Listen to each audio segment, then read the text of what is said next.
Gordon.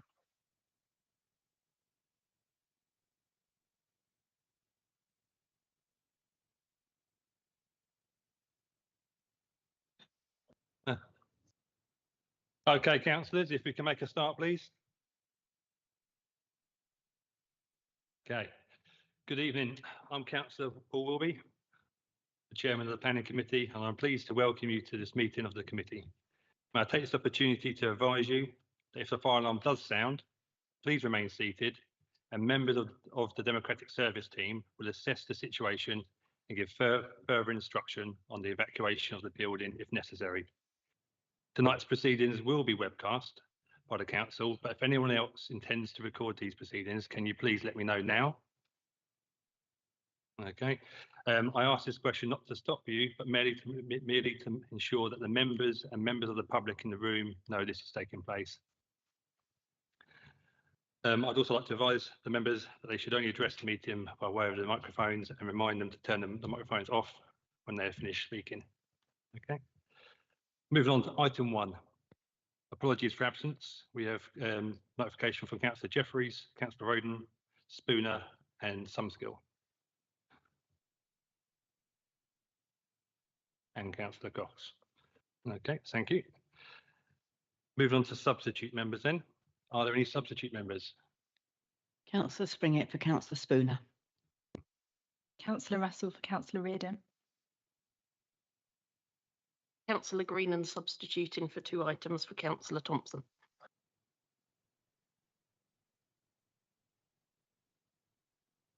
Councillor Greenan substituting for 2 items for Councillor Thompson. Councillor Sams substituting for 3 items for Councillor Cox. Okay, thank you, councillors.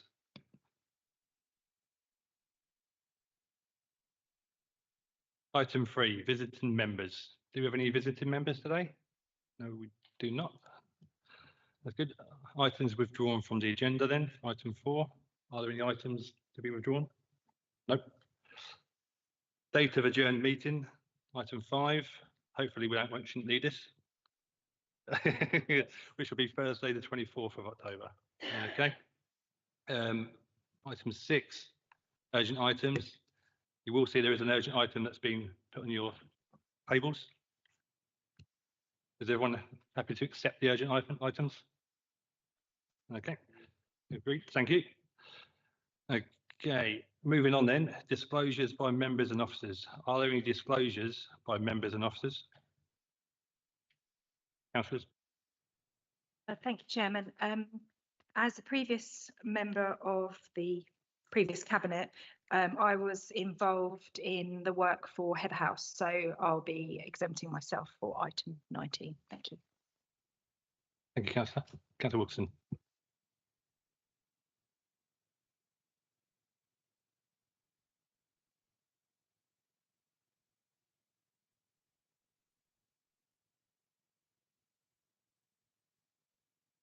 Okay, thank you, Councillor. That is also the same for myself. Councillor Thompson. Thank you, Chairman. I need to just make clear that although I called the application in for item 15, I will approach the debate and consideration with an open mind. Okay, Councillor Oliver. Item 17 is my own planning application, so I have to step out for that. Okay. Councillor Harwood.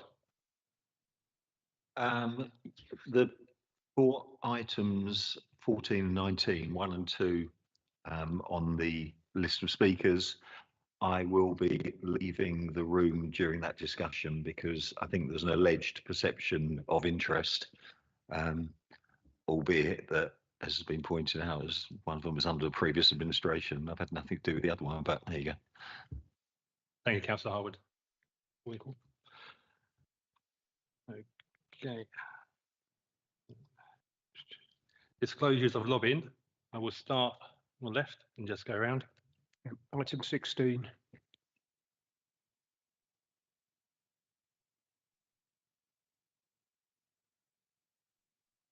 Margie.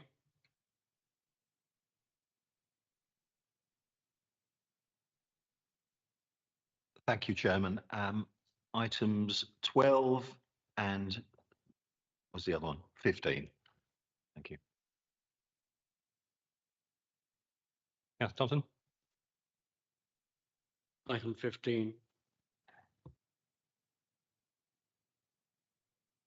anyone notice of lobbying? No? Okay. For myself, it is items 12 and 15 as well. Okay, thank you, councillors. Item 9, to consider whether any item should be taken as confidential. I don't think there is anything we need to take as confidential, so let's take everything in the public. Is that agreed? Thank you. Item 10 is the minutes. There has just been highlighted to me by Democratic Services that there is an error within the minutes, so I am proposing to defer them to the next meeting. Is that agreed, councillors?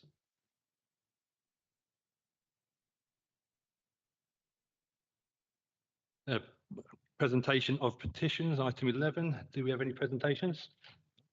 No presentations. So that calls us on to item 14 on the agenda. I call upon Kate Alpha, Senior Plan Officer, to introduce the report. Thank you, Chairman.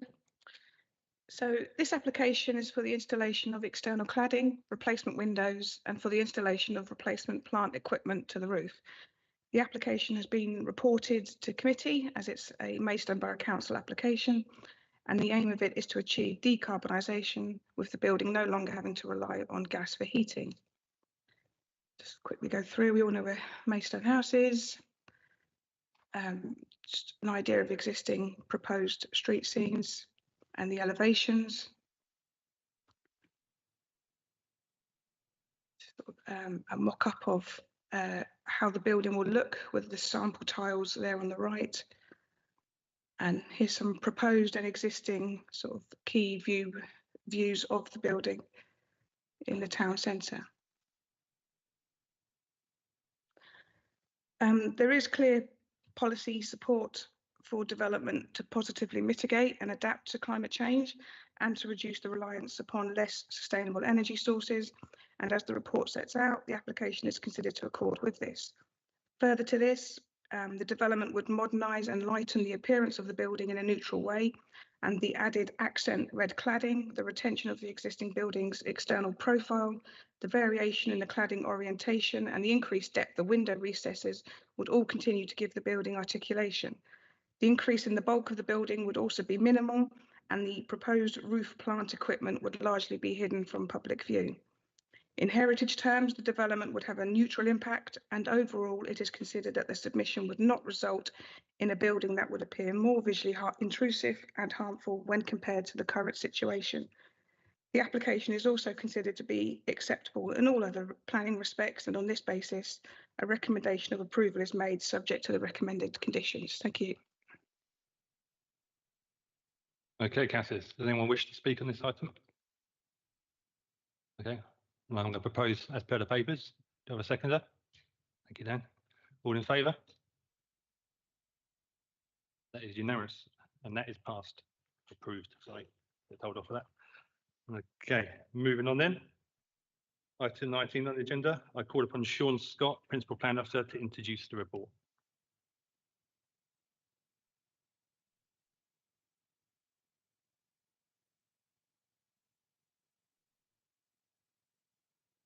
Okay.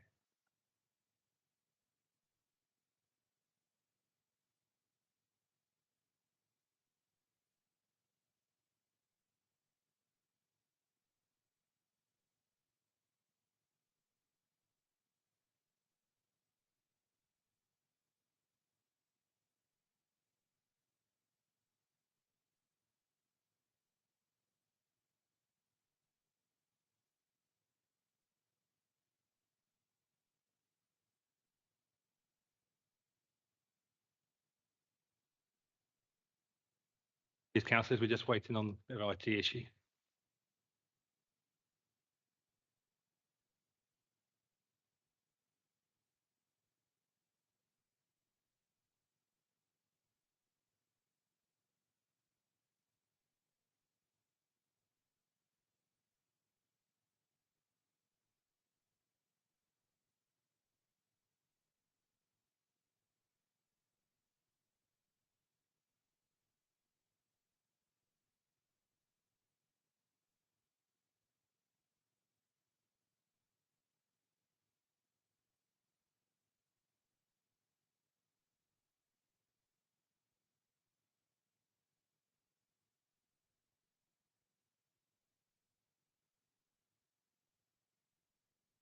Councillor Harwood, Oh, sorry, not not just yet. not you, not you.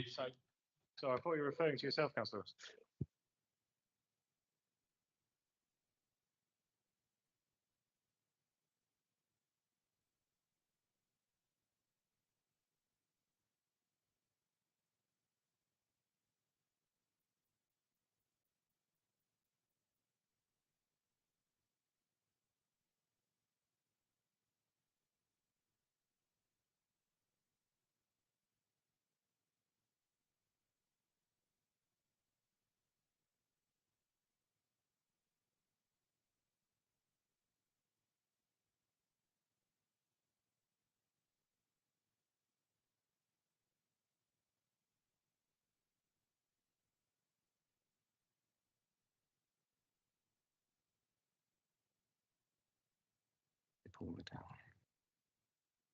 Thank you, Chair.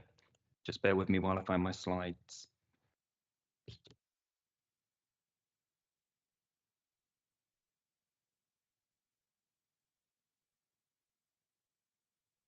So this item relates to two applications for non-material amendments at Heather House at Bicknell Road in Maidstone.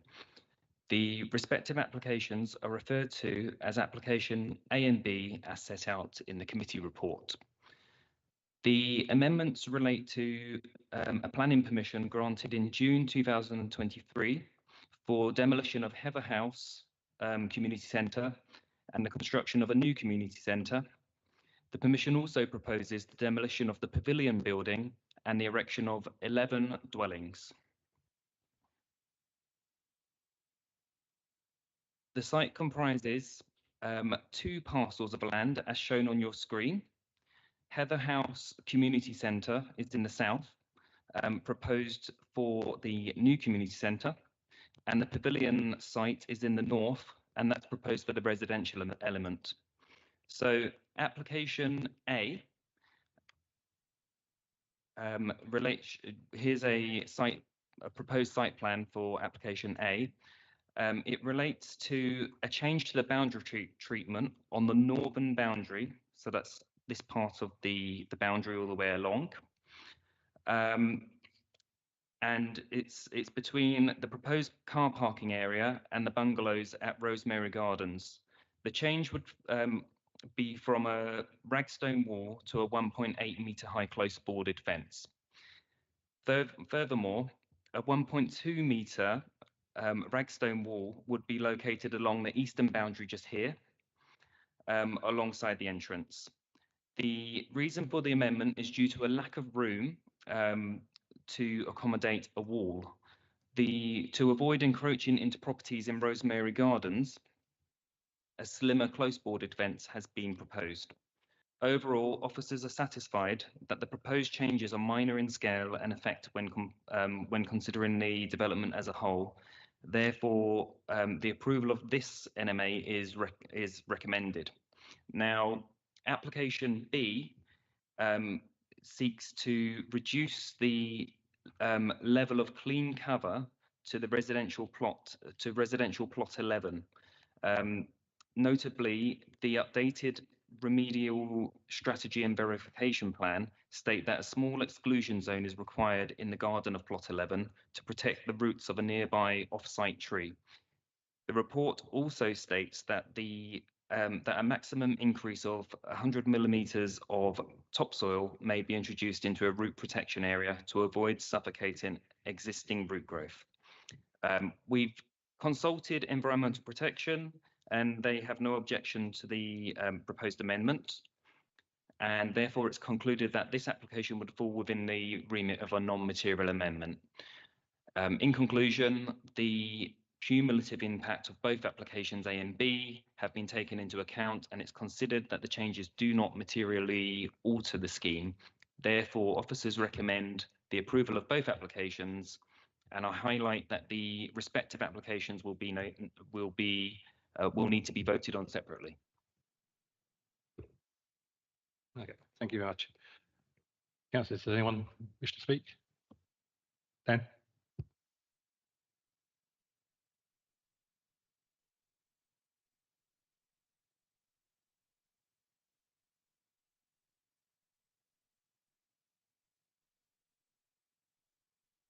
Okay, I have a seconder. Is that on A and B?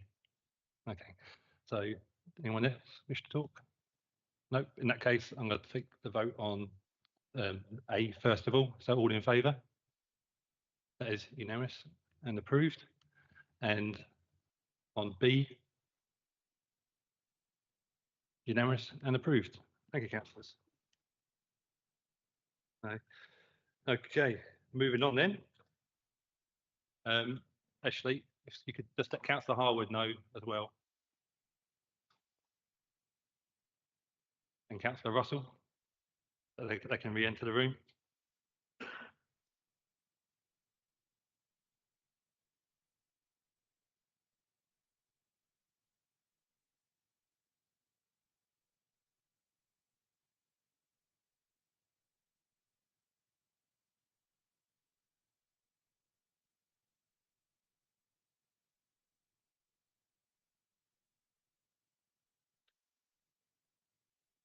Sorry about that.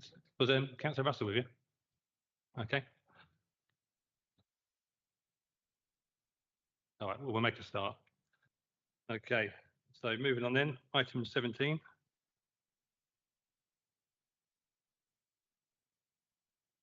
Oh, yeah, sorry. Have you got any declarations of lobbying or disclosures, Councillor Jones?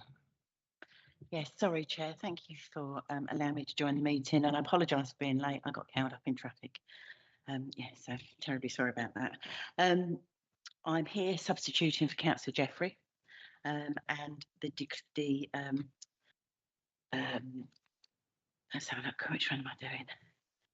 Disclosure. I need to disclose that for item 12, the Gibraltar Farm application. It's on land adjacent to the site next to Lidsing Garden Village, and as I headed up the campaign against that to stop both developments, I'll leave the room for that discussion and I won't participate. Thank you.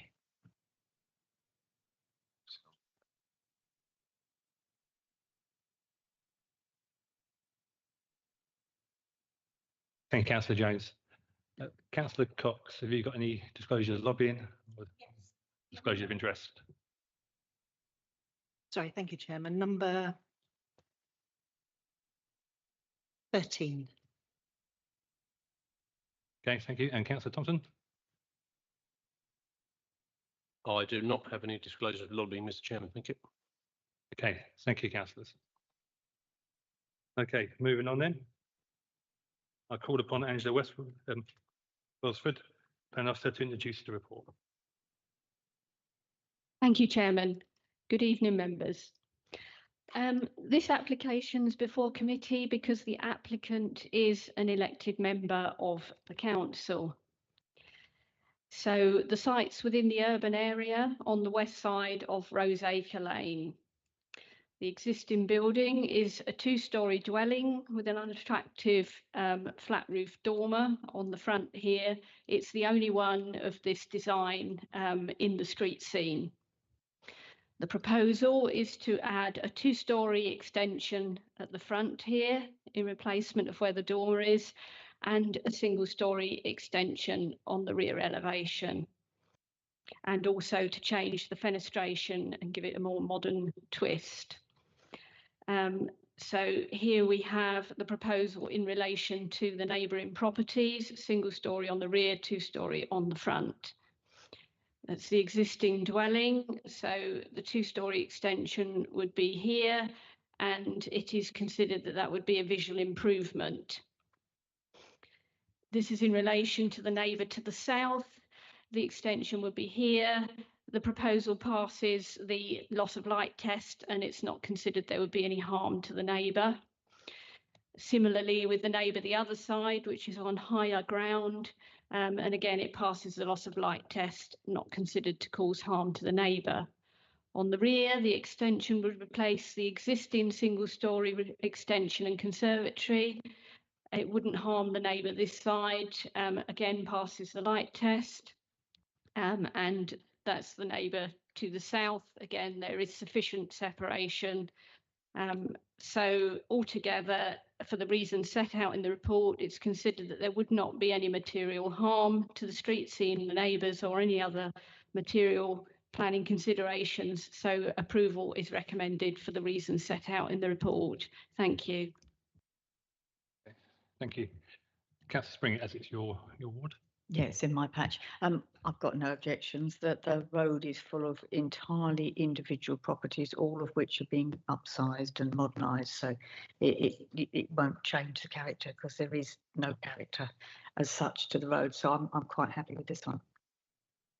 Okay, thank you, Councillor. Anyone else? Councillor Thompson. Thank you, Mr. Chairman.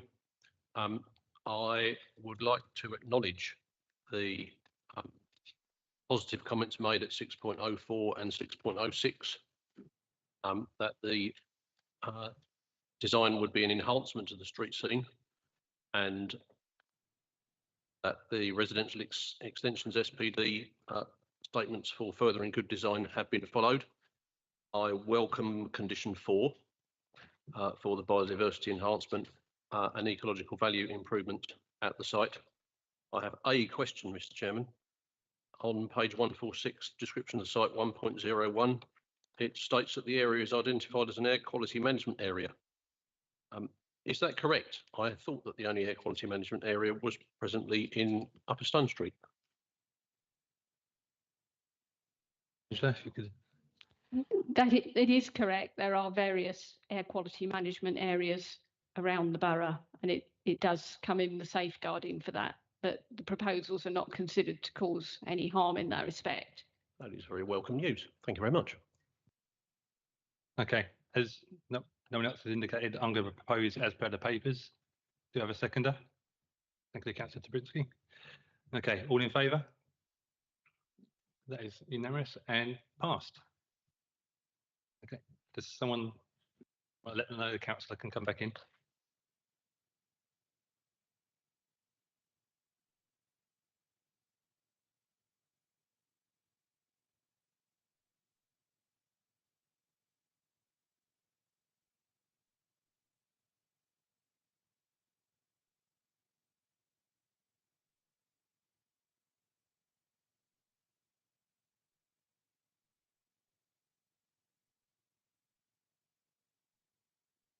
Okay, councillors, if we continue. Item 18 now is a starred item. The parish has withdrawn its call-in. So unless anybody wants to introduce. I'd just like to make the comment that I'm very sad once again to see a bungalow upsized beyond all recognition, and the dormer on the back is huge, but it won't get refused. But I'm just disappointed that once again we're seeing a bungalow lost for an upsized dwelling. That's all my comment. Thank you, Councillor. So I'm going to move as per the papers then. Do you have a seconder? Thank you, Tony. All in favour? Unanimous and passed.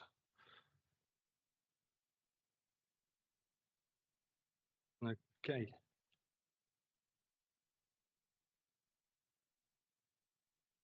Moving on then. Item 13, land north of Old Ashford Road, Lenham, Kent. I call upon Marion Gerry to introduce the report.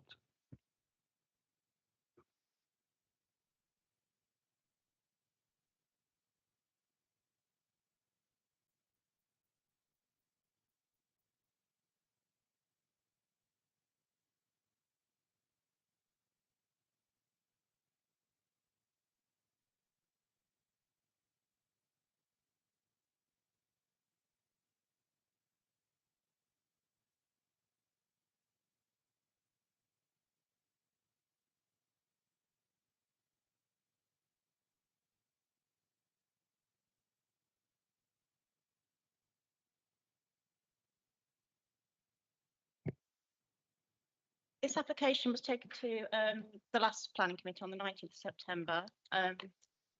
We've come back to committee because there has been some further correspondence with Natural England, and also Lenham Parish Council have raised some concerns regarding the nutrient neutrality and regarding the biodiversity net gain. So those issues have been brought back to members for consideration. An urgent update was published on Tuesday, and that gives further updated representations from Natural England, and also confirmation of an offer of some more advanced planting to the eastern boundary of the site. So hopefully this will be very familiar. I'll just go through the slides again.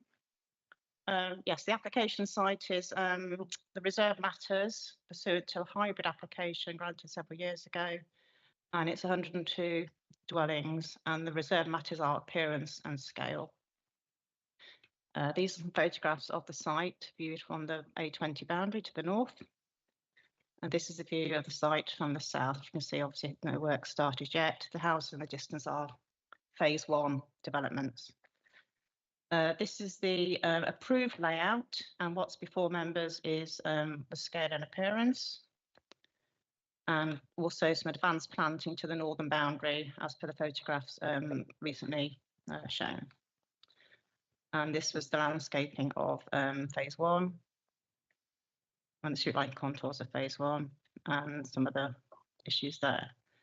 So just to focus, the application has effectively been resolved to be approved, but we are coming back with issues on nutrient neutrality and biodiversity net gain. What we've had is Natural England asking for more certainty about the 80 years that you need to maintain nutrient neutrality, specifically regard to the drainage system and the attenuation basin. That information has been provided to Natural England, and they're satisfied with that information. And the other point raised that they had concerns about was how we secure the nutrient neutrality for phase 2B, which is the 32 units which currently aren't covered by the credits available. I've had some discussions in Natural England and explained that the recommendation is subject to a legal agreement. That legal agreement have a very strict clause. There'll be no commencement of any of these houses shown on the layout until nutrient neutrality has been fully demonstrated. The conversations I've had in Natural England, they are satisfied with that, that approach that the council's taking. So the next steps for me would be to, I've provided a revised, updated habitat regulations assessment to Natural England. They still need to come back to me on that, but from my conversations with them, I feel confident they are going to be supportive of that regulation, that assessment, in which case that covers off the habitat regulations issues that do apply to this site. Members have already resolved to approve the legal agreement in principle that Pleasant Forest can act as nutrient mitigation for this scheme. Previously, we highlighted to members that due to the time the application's been in with us while the legal agreement's been finalised, the NPPF was revised, and obviously the local plan review was adopted. So updates on that change in policy context was given. The conclusion is that some conditions can be applied in addition, such as water saving or open space standards, what have you. But biodiversity net gain, despite that being a new policy, cannot be applied to this application because the reserve matters before members are just appearance and scale, and those issues in isolation do not have an impact on biodiversity as such. So yes, so bringing about those issues, I feel they've that the issues that Natural England have raised and London Parish Council have raised have both been dealt with satisfactorily. So the recommendation remains to approve the scheme subject to the legal agreements being finalised and those updated conditions reflecting the new policy context. Just in addition, because the habitats regulations assessment is based on the maintenance of the drainage system and the need for long-term landscape management, I'm recommending 2 additional conditions be imposed to ensure those matters are covered off, and that details be submitted to the council of both of those matters. So yes, so the issues in the urgent update, the eastern boundary planting, and those 2 additional conditions on construction management details and landscape management details. Thank you. Okay, thank you, Marion. I believe we have Lenham Parish Council, Councillor Walmsley. Yes, thank you, Mr. Chairman. The Parish Council has written prior to the last meeting where this was discussed, strongly recommending the refusal of this approval of reserved matters. We're concerned mainly with the nutrient neutrality and biodiversity net gain issues. It's plainly wrong that claiming that the outline approval for 102 homes granted by MBC back in 2018 in respect of hybrid application 17-500-357 now means the approval to the subsequently published BGN regulations can simply be ignored. The Planning Committee and officers need to decide whether or not the BGN regulations are to be followed or not, and to do so in a consistent fashion. The outline approval by MBC in respect of the 102 homes in question should not be regarded as a get out of jail free card in respect of legislation published subsequently to the outline approval. I would like to draw the committee's attention to 19-504-724 East Lenham Farm, which is an outstanding application for 100 homes just across the Old Ashford Road from the Abbey Home site. This application has been stalled for 5 years, awaiting NE approval, whilst discussions with NE approval with NE continue. In terms of meeting the regulations, it is now much nearer to completion and is a vast improvement over the Abbey REM proposals for Pleasant Farm forestry credits, which the MBC Planning Committee has in the past said to be unacceptable. This stance of unacceptability is in line with the planning authorities further down the Stour, Ashford and Canterbury in particular, especially given that Pleasant Farm is mainly in the Len catchment area, not the Stour. As said above, outline approvals establish the principle, the details such as material. They are not intended to be a route around subsequent legislation. Thank you, Mr. Chairman. Okay, thank you, Councillor. Okay, I shall move to the ward member, which can Councillor Cox. Thank you, Chair.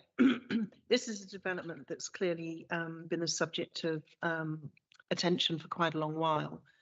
In a different context, I would love to have seen that we could have achieved some biodiversity net gain, understand the reasons why not.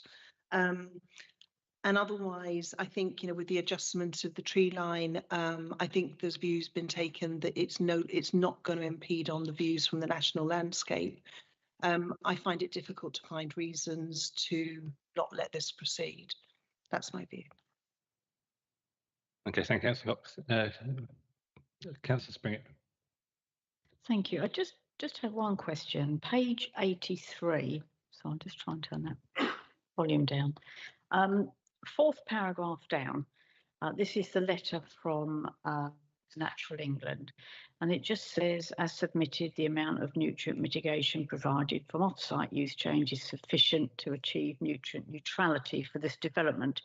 Your authority will need to ensure that the mitigation is appropriately secured, monitored, managed, maintained and enforced. How are we going to do that? Whose responsibility is that to do that? Because as an authority, we struggle to even check planning conditions are complied with. We apply them and then nobody ever bothers to check. So I'm just wondering how we're going to check that this is done when it's our authority's responsibility to check it. Thank you. Okay, thank you, Councillor. Marion, if you could. Yes, as you're aware, councils have a duty to enforce where there's a breach condition if expedient to do so. So it's just basically a duty that we will have to carry out. But I don't think we can't not put conditions or obligations on because we're concerned they won't the resources aren't there to enforce. The test for conditions are, reasonable, necessary, relevant to development, relevant to planning, precise and enforceable. So on those grounds, the legal agreement clause and the conditions are justified, and Natural England are now satisfied that those are adequate controls. But clearly they have to be phrased in a way that they are enforceable. Okay. So, I get that. We need to ensure accurate record keeping is undertaken. We're going to end up in the mire if that doesn't happen, because it's our responsibility. I'm just wondering, who are we not passing this responsibility on to somebody else and we then check it? I just don't see how we're going to check this. That's all. Correct me if I'm wrong, but obviously they need a lawful development. Once those houses are built, there has to be a sign off. So if they want to sell the houses, they have to get that sign off from the council, yes? So if they go ahead and build these houses and they won't get the sign off until these bits, it's in their interest to get these other credits to go with it. So, okay, Councillor Cleathorn and Councillor Harwood. Yeah, just clarification, please, from the officer. When you use the word expedient, who decides whether it's expedient? What's your definition of expedient? Or is that a get out of jail free card for any developers? Because who's going to decide whether it's expedient? It makes hey, my ward's nowhere near Lenham, but when you say it's expedient, if it's expedient, well, how many times have we been expedient then? And I'm new to this committee, so, that's the question I'd like answered. Okay, Councillor Harwood. Thank you, Chairman. This is a very sensitive site, as the parish council stated. You've basically got two rivers rising on the other side of the road. You've got the poor old Len that gets no protection whatsoever, and there's a sewage works right at the top of it. And then you have the Stour, which is kind of gold plated. And in relation to this application, I have been round, looked at all of the environmental mitigation, BNG, semi-natural green spaces associated with the schemes in Harwich and along the A20 and into Lenham. And frankly, they all look like amenity grass, mown perennial ryegrass, and a few mostly kind of snapped off trees and twigs. And we speak in this committee all the time about we're doing this fantastic mitigation which is being rolled out, and when you go out, and the reality is not, you've got contract landscape management who are doing the cheapest possible work, which means cutting everything down before it flowers and so on.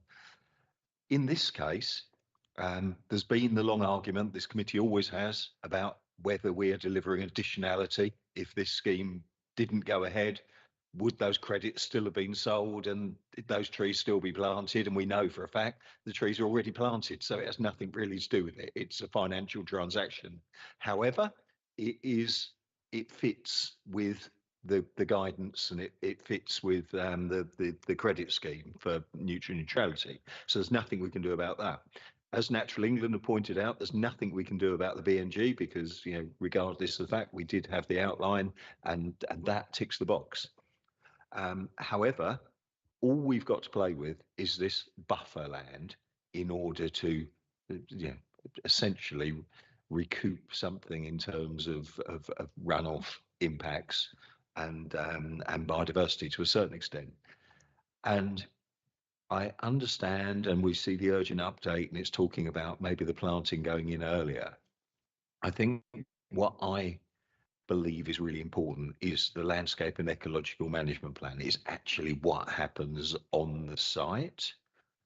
And I just wanted to bring Marion in to see whether, I don't know, we really need to get under the skin of this LEMP to make sure it is decent, and bringing in Val's point, actually followed up and checked upon. And I think possibly like the parish council and so on can be the eyes and ears to ensure it is.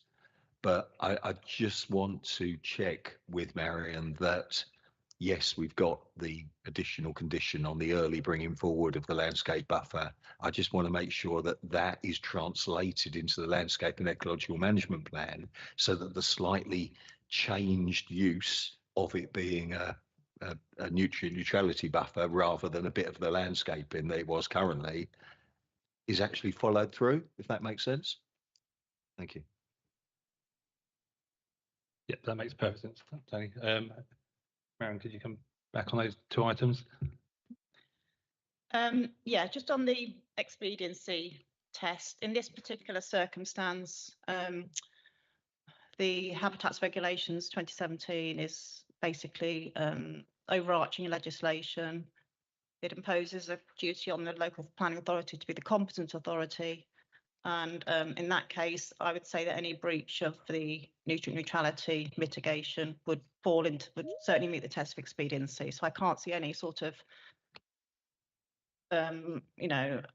lax attitude towards that in this particular case. It's up there with the level of legislation we're supposed to deal with, and obviously Natural England highlight that several times in their representations. It's a fairly consistent message from them. In terms of the buffers, the advanced planting on the north and now on the east that we've secured, one of the heads of terms was a 30-year management plan to cover those buffers, and securing us some making sure that that is done long term. And if not done long term, we would actually have funds available to us from the developers to go in and do carry out that management if need be, or obviously employ somebody. I'm not going to do it personally. So what we could do is just tweak that to make sure that the management plan has maximum ecological benefits for both the north and the eastern buffers. And that's very clearly included in the management plan. So just the word of, highlight that head of term could be amended to refer to the ecological value being important in that management plan. Okay, thank you, Mary. Are you proposing it? Yeah, if we tweak the wording so that we actually know how we're getting it managed or we're managing it, I'm happy to move that we grant permission as per the papers and the urgent update with the change in terms of the ecological objectives of the management plan. Okay, I'm happy to second that. Does anyone else wish to speak before we move to the votes? Okay. And also the two conditions that will reflect the Habitat Regulations Assessment, which is the landscape management plan and the construction management plan. But there's no pollution during the construction. There's no pollution from the landscape management in terms of fertilizers or what have you. So it's done in the most pristine way possible in terms of the groundwater pollution. So it's as per the papers with the urgent update, the two conditions and the rewording that Councillor Harwood has just suggested. Okay, all in favour? No. Oh, where's your phone? Here, there's Yamis. And that is passed. Okay, moving on then, councillors. Gibraltar Farm. I called upon. Through this one. 2 seconds. Oh, you again, Mary. Sorry, Mary. Double. Please carry on. We're debating this, yeah? Well, this is a starred item. Obviously, this came back, but I know Councillor Harwood has mentioned to me that he would like to talk on this matter. So, unfortunately, Mary, we do have to introduce. This is effectively another report back, but from more in the depths of time, so maybe some members will not be familiar with it. Gibraltar Farm is a site in Medway District, and it has historically had planning permissions for housing granted on appeal, but for access reasons, they varied this scheme to have access through Maidstone Borough onto a road within Maidstone. So that's the reason for the cross-boundary application. So this is aerial photographs of the site. It's a site right at the top of the borough where Lidsing is. This is currently Ham Lane and Lidsing Road Junction, which would be stopped up with the scheme. These are the fields where in the distance would be the 450 houses within the Medway District, which they're not particularly well screened in terms of hedgerows. They're just low buns to the edges of the road. And this is another part of the Lidsing Road, Hempstead Road Junction, which will also be altered in this scheme. So this is just to show you, you know, the vast majority of the site is in Medway District, and we just have the access point onto Lidsing Road. And just the detail of the engineering. In addition to the local access works, there is going to be some potentially wider highway improvements to Westfield Saul Road, just to sort of formalise some passing bays, so that the flow of traffic along those is a betterment achieved through this. This is the landscape master plan. As you can see, along the boundary is a buffer planting, and we've tried to capture that within our recommendation conditions. And then the actual area of the road in our district is pretty much just the road and a cycleway, footway, and then landscaping buffers around it and within the enclosed section of Ham Lane and Lidsing Road and the new access point. This is just to show you the public rights of way. Obviously, they are in our district, and as they cross across the boundary, they would then go through the site, but on undiverted ways. Just they will be retained in there as a routes that the public have access to. And in terms of habitat features, these are generally in the Medway district. Some areas of woodland in green, but as you can see, quite a long way away from the bit that relates to this district.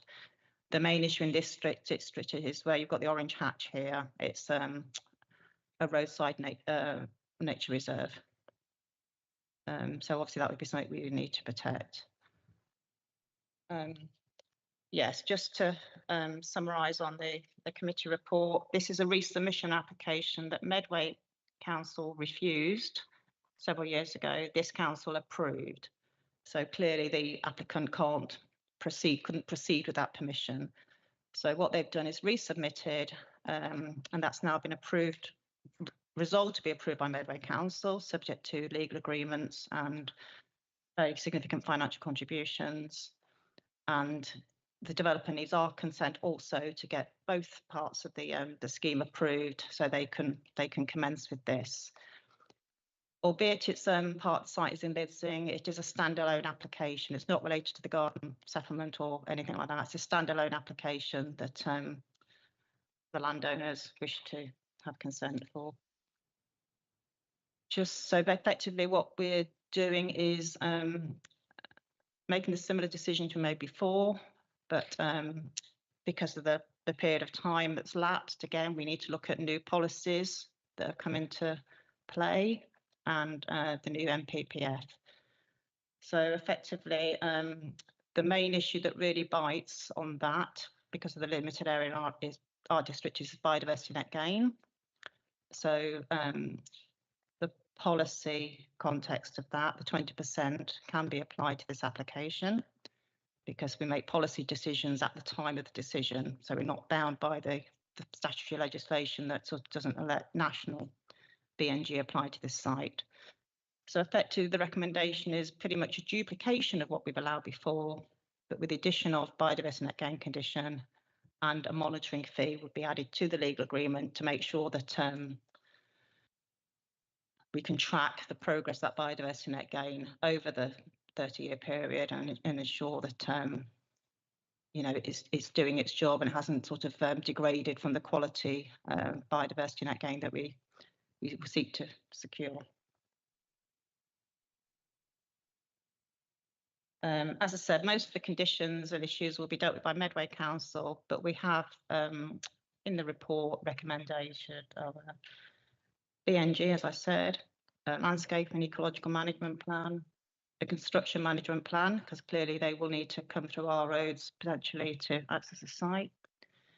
We're still securing £100,000 to Broadhurst and Boxley, but index linked, so it's more like 117 now, to carry out some environmental or traffic calming works within those districts.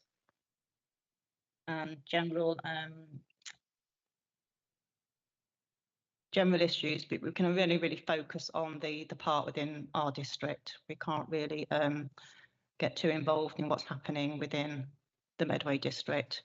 But what we can do is ensure that Medway is fully aware of the concerns we may have, and make sure that the sort of the high standards that we would secure on this this sort of scheme is reflected in the Medway scheme, bearing in mind it's literally on the boundary with our district.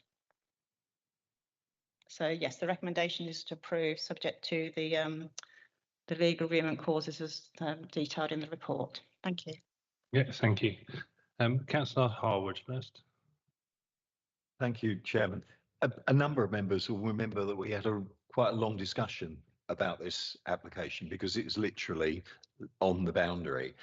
And not only is it literally on the our northern boundary, but it is within the setting of the Kent Downs National Landscape and has a significant bearing because it's such an open landscape. I mean, from the pictures you can see all the way to the woodland on the Scarp from this part of the borough. And because of our concerns around landscape and ecological impact, Maidstone Council submitted a list of not kind of unreasonable mitigations, but basically what is standard practice for development in Maidstone Borough, even if it's in an urban or urban edge area. However, looking at the various plans and documents that have come in with the Medway application, I can't see any really of what we had requested. I mean, the really kind of obvious things like the energy efficiency, sustainability issues over and above building regs, not to be seen. Nothing in there around building in integral niches for biodiversity and so on that we would normally expect. And it's really interesting in the illustrative pictures that even that we've got in our report, it's showing kind of wet suds on the edge of the site next in Maidstone Borough. You read through the plans, there's nothing. It's just shown as basically amenity grass through that area. So what I think I'm saying is that I understand that we are quite kind of limited in our influence, but what I would like to do is once again submit that list of environmental mitigations and potential conditions, and just underline and emphasize the fact that it's right on our border, it's in close proximity to a protected landscape, and we really do need to ensure that this is a high quality scheme in terms of its environmental performance. And I think the only thing that was missing from the list before was the issue around the SUDs, because I think we thought we took that as given, but we I think needs to flag that this is on the kind of a clay cap on the downs, used to be covered in dew ponds and things. You can see their ghosts in aerial photographs. So we ought to ensure that the suds they're using is a wet suds, actually a pond rather than a milk crate under the ground. And with that, I'm happy to move that we grant permission. Ski. Thank you, Mr. Chair. I actually agree with Councillor Harwood. But I think one of the things that does concern me when I see something like this is when we look at pages 27 to 33, it's all conditions. And of course, I mean, only having visited a new site yesterday, half the trees that have been planted are dead. And is anything going to be done about them?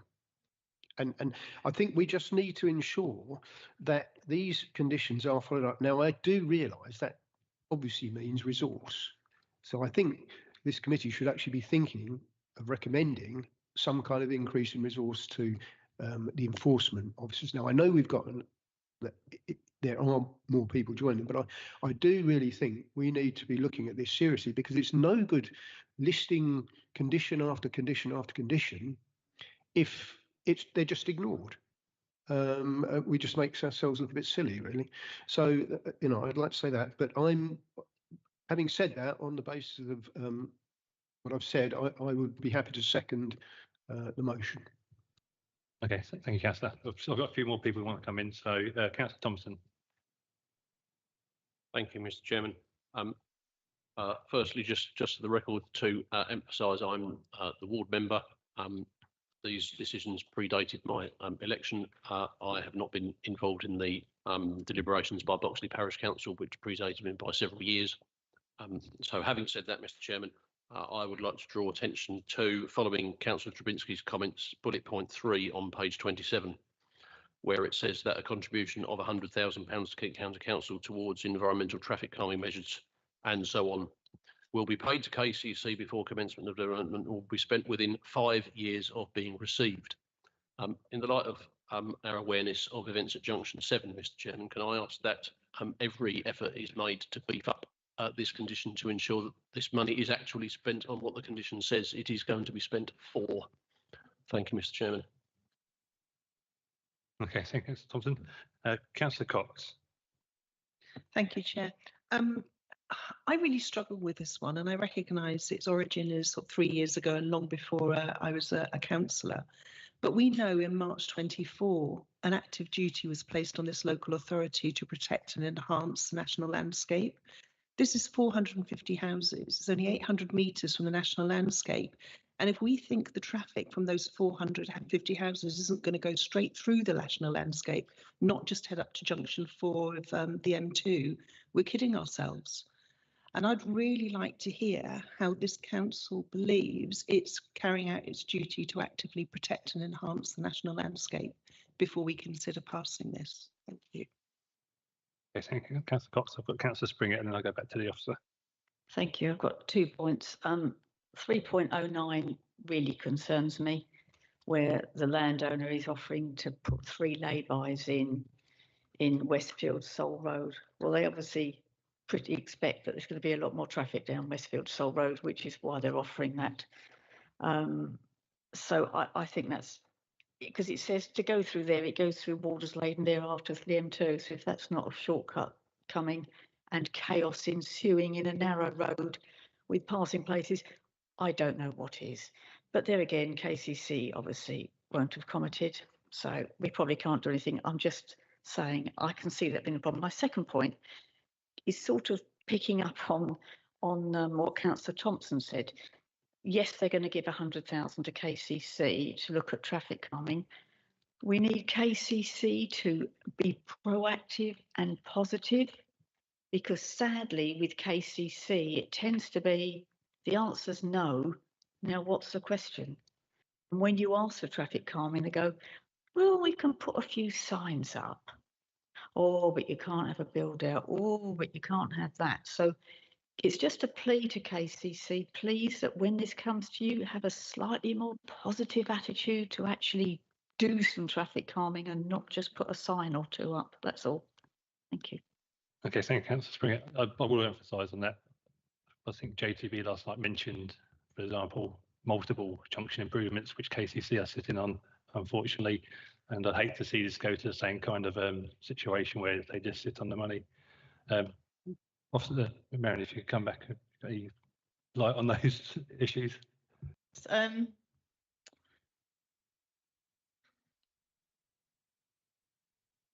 Yes, I think sort of Ziggy raised the issue about the enforcement of conditions. As I said, it's the council responsibility to enforce where breaches come to light, and there's an issue that you know, tips the balance into expediency. So the conditions, you know, are necessary and they need to be added. So the responsibility is therefore on us to make sure they're enforced. In terms of the contribution towards Boxley and Bredhurst traffic calming / environmental improvements, that money has actually been requested by KCC. So it's something that they are proactively seeking. So I would imagine that they wish to spend that money before it and there's any payback period is clock is ticking. So I have confidence that that's going to be achieved by them.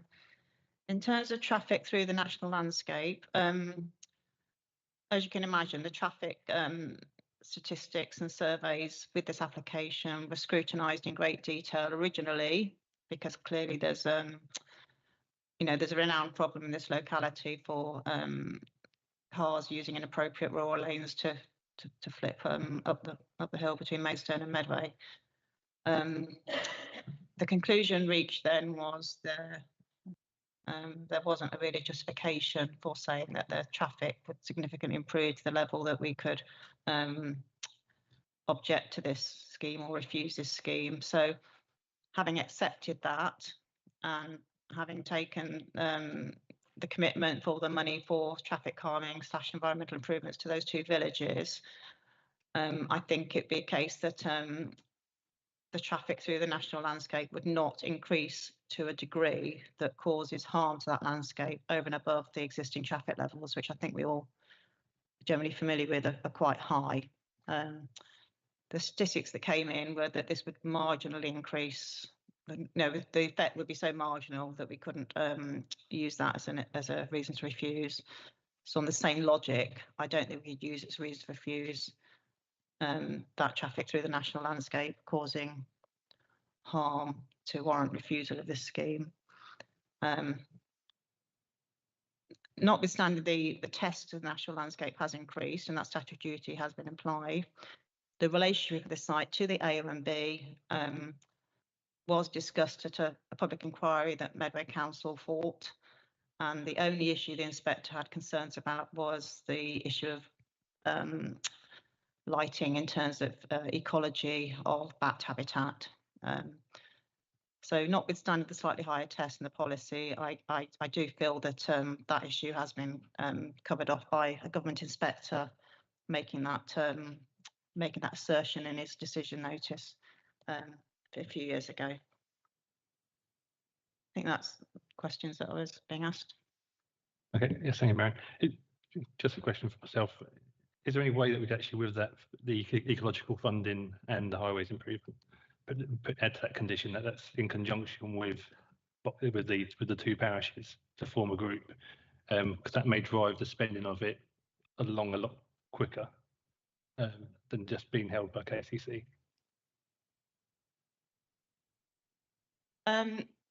Yes, we could add clauses that it be in conjunction with the parish council, so it's a sort of has community support for whatever they do. Yes, we could add those clauses. The standard 5-year payback is fairly standard for that sort of small scale work. So I can appreciate where you talk about big junctions and big problems where you've got land ownership issues. There's problems with spending money quickly, but I feel that 5 years to spend that amount of money in those villages is achievable fairly confidently. Just want to ensure that there's actually communication with those parishes so they're involved in the scheme. Have I got a seconder for that? Yep, thank you, Pam. Okay, Councillor Cox, you wanted to come back in. Yes, sorry, I'm still struggling with the national landscape conditions. So a few years ago was the phrase I heard, there was a government inspection that looked to the traffic and it said, well, there's not particularly going to be any harm. I'm struggling to reconcile that with our active duty to protect and enhance the landscape.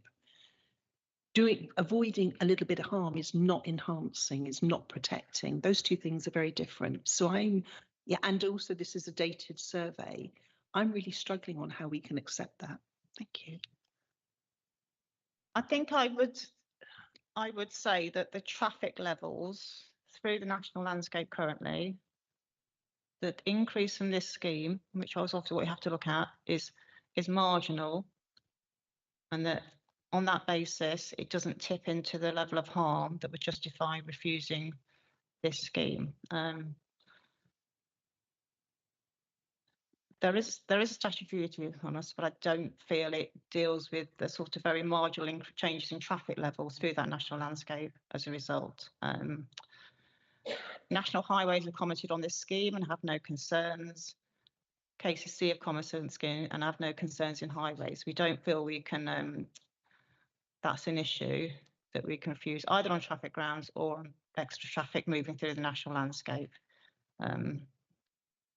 There's very significant improvements to the traffic situation through Medway. There's junction improvements at the bottom of Chapel Lane. There's junction improvements to the Hove Way roundabout. There's going to be an improvement to the slip road onto the M20.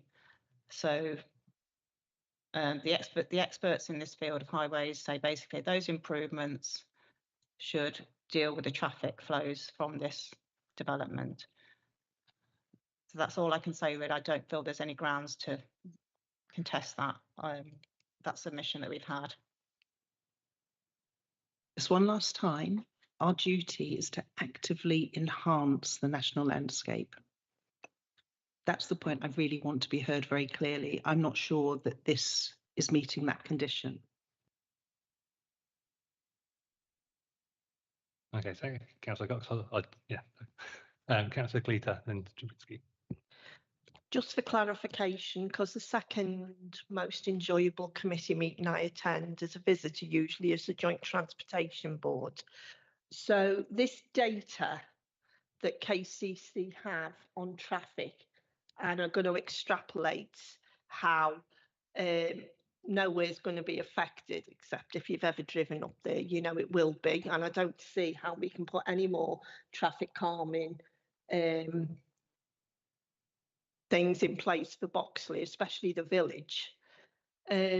So were we provided with the data from KCC on which they've based their no objections? Because I'm a bit of a cynic. I'm sure I'm not the only one who thinks they just put no objections in, and I've very rarely read the paperwork, but that's just my opinion. So were we provided with data, and what did that data show? Who did that data, and when was it collected? That's what I would like to know, cynic that I am. Okay, thank you, Councillor. I'll just take Councillor Trubisky and then come back to the officer, and then we go. Thank you, Mr. Chair.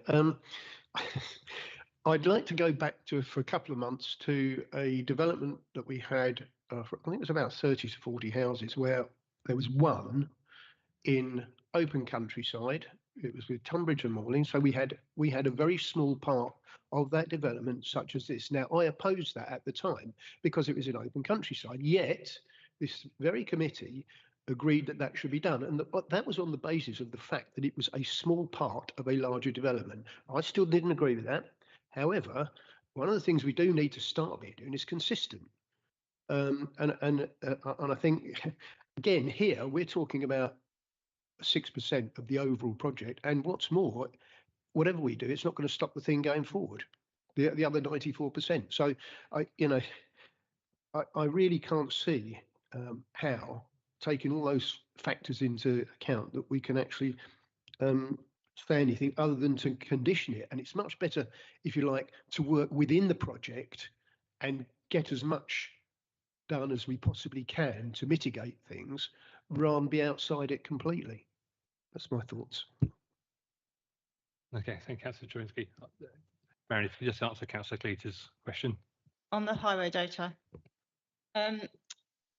yes, this is EIA development, so they have to fully assess the transport impacts of the scheme.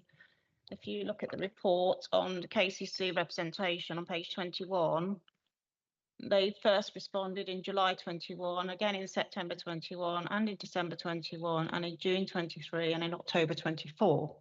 So effectively, every time the application has been reconsulted on, KCC have responded.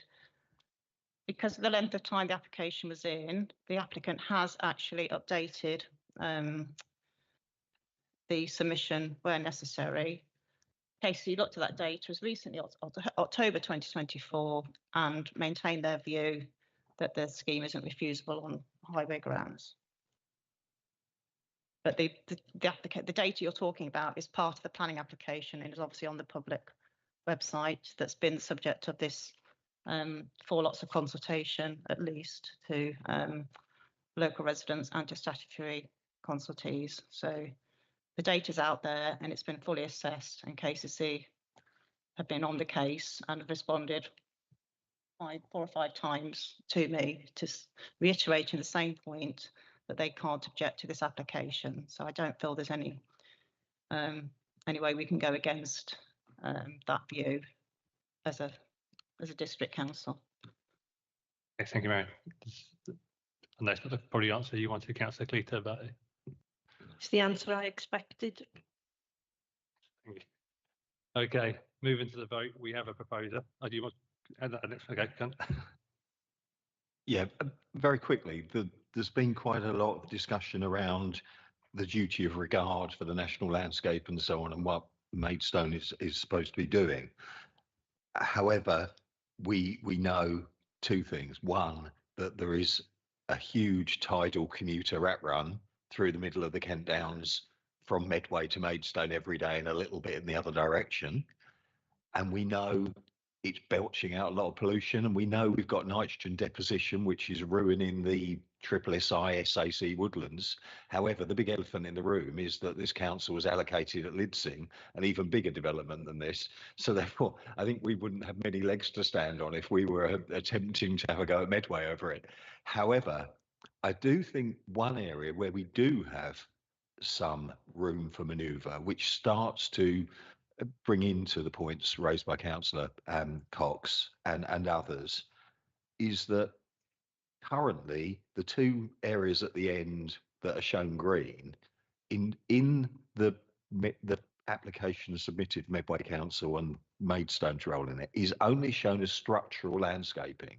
I think they might have totted it up in the BNG, but essentially it's just shown as tree and shrub planting round the edge of what is going to be a lot of houses. I wonder whether we have the clout to do something better, so we actually get a habitat improvement. So it's not just rows of trees and a plantation to screen it from whatever, but the point where we don't seem to have got very far with things like getting them to put wet suds in and so on. Well, why don't we say, well, this little bit of landscaping that's in our patch, what we want is something more than just some transplant trees put in. What we'd like is a pond area dug into the clay mainly, some clearings within the woodlands so that we've actually got a better habitat rather than just structural screening. So I just wanted to potentially add this to what we've moved. I don't know if it would have been informative or whether it's part of the condition, in that we discuss with the applicant more of a BNG type scheme, which delivers more of a mosaic of habitats rather than just tree planting screening. Something actually that's closer to the illustrative drawing in what's in Medway, where it's showing a nice pond and some trees and that, rather than just the tree planting. And that way we might actually get something decent and a little bit that's in Maidstone because we have a little bit more control. Thank you, Councillor Howard. Are we able to squeeze it in somewhere? I'm sure I can accommodate that request. Just to say, the biodiversity net gain, because it's a Maidstone policy, is focused on that tiny bit that's in Maidstone. So they've got quite a big hurdle there. So obviously, this would kill two birds with one stone. They get the BNG if they do the habitat mosaic suggestion that you're making. But yeah, I feel that can be accommodated with one of the conditions. Councillor Trubisky, are you happy to take that as a seconder as well? Okay, if no one else wants to speak, I'm going to move to the vote with the amendments by Councillor Harwood and the working group to be set up as well. Okay, all in favour?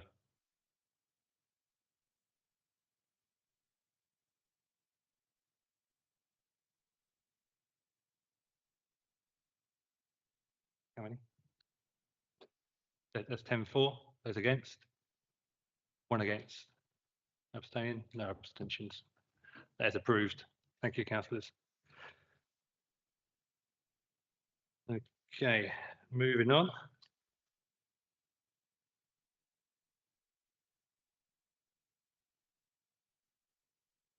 Okay, we move on to item 15. Castle Dean, Maidstone, Kent. Okay, Will, if you'd like to introduce. Thank you. Test. Yeah. The application tonight is at 19 Castle Dean and seeks to convert a single 5-bedroom residential dwelling into a 7-unit HMO along with associated works. Castle Dean is a suburban neighbourhood comprised of a variety of dwellings, although these are single-family dwellings. There has been a residential development in the area in recent years, and I've done a number of site visits in the area. There is parking stress during the day with commercial and other vehicles parking in the road, but not to the same level as, say, Upper Fant Road and the connecting roads in that location. As per the officer report, no concerns are raised with regards to the alterations to the dwelling, which include raising the roof height, or the major works are raising the roof height and the front dormer. The layout meets the standards, the local standards for HMOs. It would be quite a comfortable, high quality HMO, so we don't have any issues with that. A number of concerns being raised with regards to the impacts of parking in the area and the functioning of the HMO. So I'll just focus on those. So the application site is in Maidstone urban area where new residential development is encouraged, as it is the most sustainable location for new residential development. There are no policy restrictions which direct the types of accommodation proposed to certain areas of the borough, and as such, the principle of this type of development in this location is acceptable. So it is possible to convert almost any dwelling into a 6-bedroom HMO under permitted development. It is only the additional single unit here which would trigger the need for a planning application. So when assessing the impacts of HMOs in terms of its functioning, consideration must be made that a 6-bedroom HMO, which doesn't require planning permission, would have a similar level of impact to a 7-bedroom one in terms of the sort of comings and goings and vehicle movements. Additionally, the dwelling currently houses 5 bedrooms, so we would look at how would that impact be in terms of if the existing dwelling was used to its maximum capacity. So if we consider perhaps you could have 2 adults with 4 adult children living at the property, maybe with, say, a partner with one of the children temporarily living at the property, that would be 7 people. So you would then have a similar level of impact from the existing dwelling as what's proposed in this case. HMO occupants are generally less likely to own private vehicles. The application site is located within easy walking and cycling distance of Maidstone Town Centre, where with amenity and shopping and employment and public transport is offered. So future occupants of the property would not be reliant on private vehicles for their daily needs. The proposal would not result in such a detrimental intensification of any existing impacts from the dwelling that a refusal would be warranted on these grounds. So the development does not result in significant visual harm, and the development is acceptable regarding the other relevant provisions of the development plan, the NPPF, and all other material considerations. It is recommended that permission be granted with the conditions as indicated in the officer report. Thank you. Thank you, William. Objector, Mrs. Wakely, if you'd like to come. Yes, fine. If you just come forward, there's a little button in the middle. You push the button, and you go 3 minutes to talk. Mrs. Wright.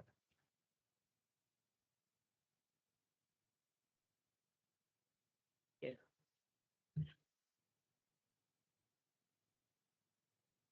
Every single neighbour who's objected to this application has cited parking as an issue. The report refers to the exclusions surrounding the provision of parking for HMOs as opposed to traditional households. But the reality is that you don't actually know what impact 7 adult tenants and their visitors and their deliveries will have on the already stressed parking provision on Castle Dean. The report refers to a generally lower percentage car ownership by HMO tenants, but once again, we don't know how that will pan out in this instance, and the existing residents will be left to deal with increased traffic, unsafe and illegal parking, and the conflicts that will arise in this scenario. You have been provided with photo evidence of the volume of parking on the street. Unrestricted parking does not mean unlimited parking. I cannot stress enough, the available parking is already full and consequently has spilled onto the private roads that serve Castle View and Moorings Reach, as those photos posted clearly illustrate. This will only get worse, and you must appreciate how concerned the households on those roads are. I'm also happy to share 48 photographs taken of cars parking on corners, on pavements, and on the double yellow lines which were agreed by the council on the grounds of safety, but are being completely ignored. I know this more than anybody. I live at number 1 Castle Dean, and the double yellow lines are right outside my property. So I see what is going on. This is happening because there is nowhere else to park, and there are no neighbouring roads that are available for convenient parking. Parking the full length of Castle Dean has effectively reduced the road to a single carriageway. There is a single pavement in poor repair because utility and large delivery vehicles have to mount the pavement in order to negotiate the road. We acknowledge there is nothing we can do about this, although we're surprised that Kent Highways does not consider this a hazard. We feel that increased illegal or unsafe parking will reduce drivers' visibility and will make the current situation even worse and increase the safety risk in our neighbourhood. We would argue that there are on-site parking and severe safety problems and ask the committee to refuse planning permission on this basis. Thank you. Okay, thank you, Mr. Wright. Mr. Whitby.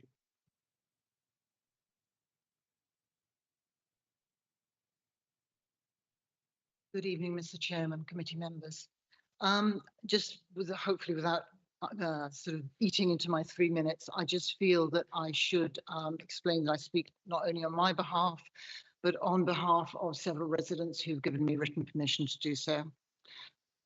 Okay, so the existing local plan doesn't restrict the type of housing within the borough, despite, I understand, calls over the past 2 years for just such a plan. Our town is large and diverse, and it cannot be reasonable to impose the same rules to each part of it. A town of our size is not and should not be homogeneous. An HMO is classified as residential. The applicant does not live locally, will not live in this house, and his application for an HMO license is to maximise return on his property investment in Castle Dean in a difficult landlord market. In my book, that is definitely a commercial enterprise, but I acknowledge that this application is classified residential. So with the local plan as it exists and a residential classification, the legal framework is firmly stacked against our neighbourhood. So how do we argue against this application? We can't, and we won't argue about the modifications to the building that we understand and acknowledge fit every test. But we do argue that contrary to the findings of the report, the proposed change of use to an HMO is not compatible with the existing surrounding residential area. Compatible is defined as of two things able to exist or occur together without problems or conflict. As well as the problems of parking, increased traffic and safety issues highlighted by Mrs. Wright, there is a world of difference between a neighbourhood full of family homes with occupants of different ages, living in a family existence, and an establishment housing 7 unrelated adults. The behaviour of those households is entirely different. The report states also that intensified use would not result in any significant difference in terms of noise and disturbance, and further states that the applicant could convert number 19 to a 6-unit HMO without permission. So the additional noise and disturbance from one further unit is insignificant. But the application in front of you is for a 7-unit HMO, and surely you have to consider the potential increase in noise and disturbance as it is presented. So that is from a family home to a 7-unit HMO. We, the neighbourhood, believe that that increase in noise and disturbance will be significant. We are a quiet residential area. And if you disagree, then we would ask for your evidence to prove us wrong. Or please point us to the guidelines or legal framework that states when considering a potential change of use and noise and disturbance that a 6-adult household is the accepted benchmark for measuring acceptable noise. So, sorry, Ms. Wakeford, can I ask you to...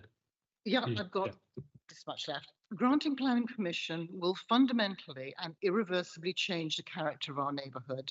It will harm the amenity of the surrounding area It will result in significant additional noise and disturbance, and it will inevitably lead to problems and conflict. The application is not compatible with our residential area and we ask you to refuse permission. Okay, thank you very much. Okay, I'll move to the ward member first. Councillor Thompson. Yes, thank you, Chairman. Good evening, members. I am the ward member for Ringleston Ward, at the northernmost end of which this site sits. As the report notes, the area is generally suburban in character, but I would contend that it is also not the most easily accessible. I've certainly not predetermined the application and believe that there are important differences between this proposal and the HMO proposal recently considered in Douglas Road, Fant, which was refused planning permission. I would, however, urge fellow members to give very full consideration to the points raised by the local residents in relation to the impact of the development on the road, parking, and the impact of the arrival of 7 new households in the local area. Although the site is portrayed in the report as being in a sustainable location, in that it is within walking distance of local bus routes and the centre of Maidstone, I would seriously question how realistic it is in reality to expect people in this year of our Lord 2024 to walk the 30 minutes required to get into town. On the Maidstone-bound side of the road, this involves the crossing of the Ringleston footbridge, not something I would suggest for the faint-hearted or indeed the merely elderly on a raw evening in November or indeed at any time. I would strongly urge members to weigh up all these various factors in coming to a view on this proposal. Thank you very much. Okay, thank you, Councillor. Councillor Trubinski and then Councillor Cleater. Thank you, Mr. Chair. I just wanted to ask a couple of questions about the photos. That one that's on there now, that's a road on the right-hand side coming into the main road, I assume. I was just wondering whether that red car there was actually parked or moving. Because if it's parked, you can see where the dangers would be of the parking situation. And I'd also just like to go back to have a look at the building itself, the picture of the building itself. Okay, Will, if you could just come back and I'll bring Clear in. So the red car's my car. I was just parking it there. Must have jumped out to take the photos. So the entrance to Castle Dean is at the other end of the street here, so at the far end, by the petrol station, if that. Okay, if you're familiar with the area. Okay, and then the newer residential development in the location is to the right here. So sorry, yeah. So sorry, this is still a bit close with the site location plan, but the entrance to Castle Dean is at the south. There's a commercial garage at the end of the road and a petrol station. And then to the road here leads to the newer residential development. So Will, I think just aid Council. So you're able to, I'll take Councillor Cleater to get the Google map up just to show exactly where it is. Thank you. Councillor Cleater. Yeah, thank you very much, Chair. I think given the reason that it's not as bad as Fant is probably not a good thing to actually just say, to be quite honest, but there you go. That area is an area of housing, mainly detached and semi-detached with families. It's not an area, I would say, that deems itself suitable for an HMO. I have real concerns about traffic safety because as you come out of Castle Dean and go out up that very small Gibraltar, you then hit the traffic lights where there have been a number of fatal accidents. Also, you then mix that in. If you've ever tried to come along, and I'll be dropping Councillor Wilkinson off home tonight, going along that road past the Esso station, you're having to mix in with HGVs trying to get petrol. You're usually during the day trying to mix in with people coming out of the car wash, plus people coming up Gibraltar Lane. You don't assume that because someone lives in a big house that they're all adults who are living in that house. Usually it's a house with parents and then younger kids. That's always been what that area is. It's not a place where I would say it would be suitable to put an HMO. Now, to me, I actually agree with one of the objectors. They could have just put in for the 6th, and there's nothing we could have done about it under permitted development. So that tells me that that isn't to enhance the local area. That isn't to ensure that we house people safely. It's about making money. And for me, I think there are real serious concerns around traffic. Good luck walking along the badly lit areas along there in a winter night. Good luck trying to get round the other way over the bridge and down. Good luck seeing if the 155 ever does run. And hopefully the only bus you'll be able to get will be the 101. But again, getting over the other side to actually get something into town is really problematic because the traffic all pegs along there. It's got 50 miles an hour, but if anyone keeps to it, I've got a gold mine to give you. So I have real concerns about this application on the grounds of health and safety, about changes to the local area. And I think an HMO will exacerbate the problems that are in that area. Royal Engineers Way is not a small road. It's a big, busy road, and there are frequent, the police will give you the data, frequent road traffic accidents at those traffic lights. So that's my opinion on this, having leafleted round there many moons ago. Councillor Cleater. Will, could you just zoom into the area, please, if possible? Apologies, I've just got technical difficulty. I might just quickly liaise with. Okay.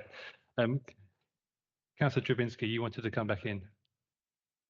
Yes, thank you. Although it may not be a planning thing to think about per se, it's the short end of a wedge at the end of the day. And if this were to be agreed, you would find that area would be considerably changed in another 10 years from now. Yeah, sorry. Yeah, I'd have to agree with you there. And obviously, that's probably how Fant started out at one point as well, before obviously the overdevelopment. I was just going to say, Councillor Cleater, you proposing that this is overdevelopment and not in fitting with the street scene? Okay. Councillor Jones. Thank you, Chair. I just want to echo the sentiments of Councillor Cleater and Councillor Drabinski. I don't think this is a suitable area. I do know the area well, and I think it's time that this committee started listening to residents' concerns, and they are very justified in this case. And I'm not in favour of it, and I would support Councillor Cleater. Harwood. Thank you, Chairman. As has been pointed out by the residents, the parking issues have increased significantly in this whole area, and so the new development, Moorings Reach, is so steep, and it always, we kind of worry about people's handbrakes when they park on there, and it will cause more overspill into that area. Effectively, I think what the committee are saying is that the additional unit is the straw that breaks the camel's back, because they can put 6 in, but 7 seems excessive for the size of the unit, and we have no power to say anything about 6. So anyway, the Highway Authority have not raised any issues at all, so we cannot use a highways ground because they're the statutory consultee. So it's as simple as that. The only issue that I wonder whether we need to consider in relation, I absolutely agree with you, Chairman, that overdevelopment is the issue. that just being too greedy, going for the 7th. But what I do wonder is this council does not often use amenity grounds in relation to its conditions and its reasons for refusal. But I know that some other Kent councils do use amenity and those elements of their local plan more. And that's where I do wonder whether there's an issue here, because literally the quality of life for the local residents is affected by the amount of parking, and that might be associated with the businesses down in Gibraltar Lane end. It may be associated with commuters. It may all be associated with the units, the houses, most of which have got drives, however, and garages and so on. But something goes on in this area now where it is absolutely parked to the gills. I think if you introduce an awful lot more motor cars, as you will for the intensification of use, it will impact upon amenity. So therefore, I wonder if we cannot use the highways grounds, whether the amenity grounds, because people having their drives blocked off and all of the other issues, and as I say, the parking on the very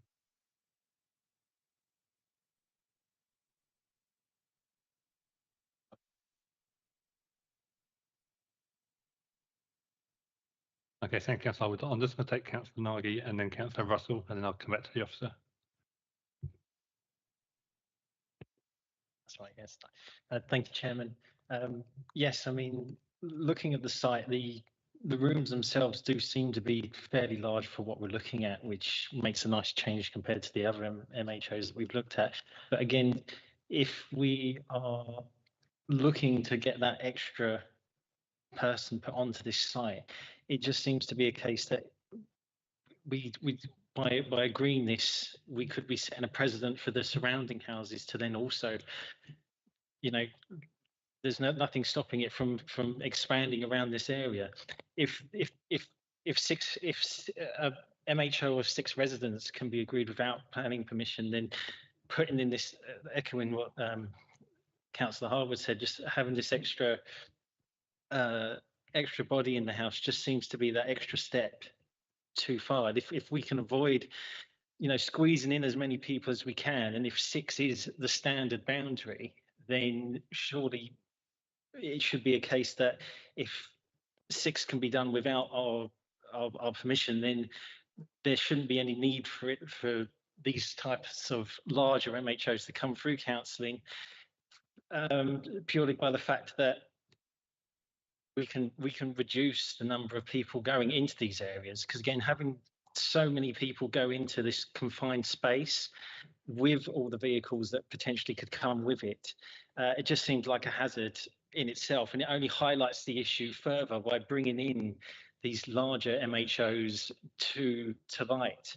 And I just feel that if 6 is sufficient to go ahead without any sort of permission, then trying to take that extra step and getting those extra heads in just seems to be, especially in this area, just seems to be a bit of a step beyond what needs to be done there. But yeah, I just wanted to highlight that fact there. Thank you. Okay, thank you, Councillor Nagy. Councillor Russell. Thank you, Chairman. I just wanted to ask a question of the officer, if I could. It says about policy TRA4, which is about the parking, which obviously was the issues that the residents were mentioning. And it says that the council may depart from established maximum or minimum standards to take account of specific local circumstances that may require a higher or lower level of parking provision. So it's got 2 out the front, but would there be anything that we could do to say that we want a larger number of parking spaces for this particular HMO? Because then it goes on to say, there's lots on the street, but I think the residents made that clear that there actually isn't. So just a bit of advice really about whether we could go down TRA4 and ask for some more parking spaces on this site, because obviously we've got highway safety concerns. Thank you.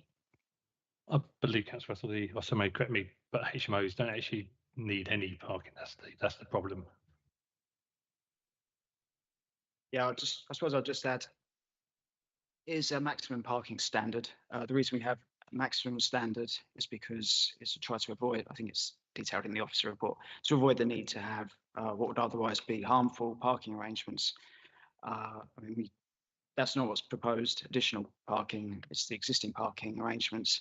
I don't think there's room on site for additional parking. That might cause visual harm to have a significant number of parking spaces. That would, if, for example, one for each unit, I don't think that's possible here. Yeah, obviously, we've also got the fact that we decide on the application that's in front of us as such, so we can't decide just to add more parking to go with it. However, I have obviously picked up on the vibe that we are against this. So I would just like to clarify some wording, obviously from Councillor Cleater and sorry, I forgot who seconded it. It's you, Councillor Jones, wasn't it? Okay, so I've got proposed, got a seconder. I just need some final wording. Oh, whatever you said, that sounded good to me, Chair, because I've forgotten. Basically, it's amenity and it was overdevelopment and street scene and safety. I'm just going to bring the officer in quickly. And if you want to put that into management speak and planning speak, that's absolutely fine by me. I know it was sort of started the debate, people were looking at the context of the site and sort of where we were at. So here you've got the dual carriageway, A229, you've got the SO station, petrol station. Oh, sorry. Petrol station on the corner of the road. So you've got the entrance to Castledean in here. And then the application site at the end of sort of the cul-de-sac here. So the street view doesn't go all the way down, but just to get a feel for the area. So this is the service station, sort of garages on the entrance to the site.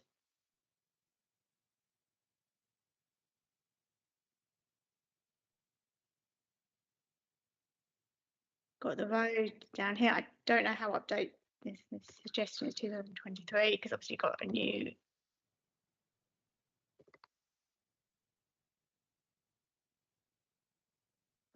development in here, which you can see the application site right at the end of the picture there. So you've got the gable end with the wall, window, and obviously the proposals are to raise that part to accommodate the new accommodation.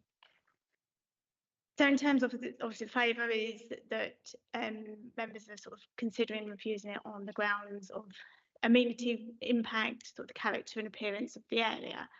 Obviously, what you would need to be satisfied is that actually that harm is significant and would be robust and stand up and appeal.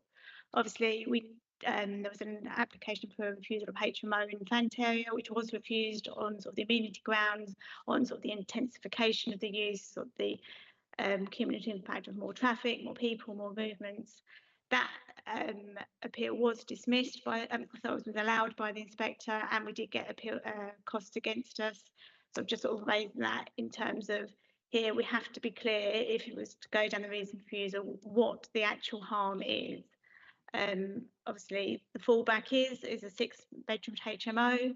This is one additional bedroom. Obviously, I appreciate that you're suggesting that that would have additional harm, but it's whether that would actually tip it over to be sort of actually harm the character and appearance of the area. In terms of highway safety impact, that would have to be significant and harmful. I'm not sure KCC were consulted. They were consulted, not in accordance with the protocol. Yeah, so KCC haven't commented, haven't raised any concerns on that matter. So I think it would be very hard to sustain any grounds on highway safety. I just wanted to point that out to members that if they are going to refuse it, the ground should be clear on what the harm is.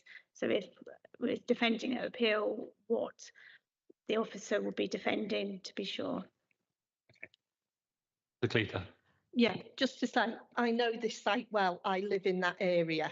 Yeah, so that's where I'm coming from on here. The significant harm is around, you've got very narrow roads. you're going to have increased traffic, and whether KCC have commented or not, that's really not our problem. But I know as a local resident, there are significant crashes coming out of Gibraltar Lane into additional traffic in and out of there only has one way to go. That's down Gibraltar Lane, turn right. It's quite narrow, it's full of parked vehicles. So for me, whether KCC commented or not, that's KCC's problem, not ours. We have local knowledge that says that will increase the risk there. So it's not in keeping with the local street scene. It poses a safety. I believe that there will be significant risk and harm of accidents. If KCC do not provide that data, then please just go and look at the Kent Online where the fatalities have been reported. Very serious accidents happen there, and it's a regular occurrence. And we know that as local residents. So with respect to KCC, if they've chosen not to comment, shame on them. Okay, thank you, Councillor Clear. Councillor Russell. Thank you. I suppose just a question really, because we keep referring back to the one in Fan, but as I understand it, this is the first one in this area. So I suppose my thinking is going, had we got the first one in Fant, you know, you can't necessarily argue when you're in a context of lots of HMOs, but you're not in that context here. So this is drastically altering the character and appearance of this area. And whilst I do understand that we couldn't uphold the appeal on the Fant site, I do wonder if this is different on that basis, because this is not in keeping with the character and appearance of this area. So I think we should try, because I feel like if you get the first one, then you won't have that argument again, will you? But I think the officer is just highlighting we need some robust wording to go with it so that we have a chance at appeal, because let's be honest, it will go to appeal. Councillor Thompson, and then I'm going to come up to the officer to, have you got some wording going? Yeah. Yes, thank you, Chairman.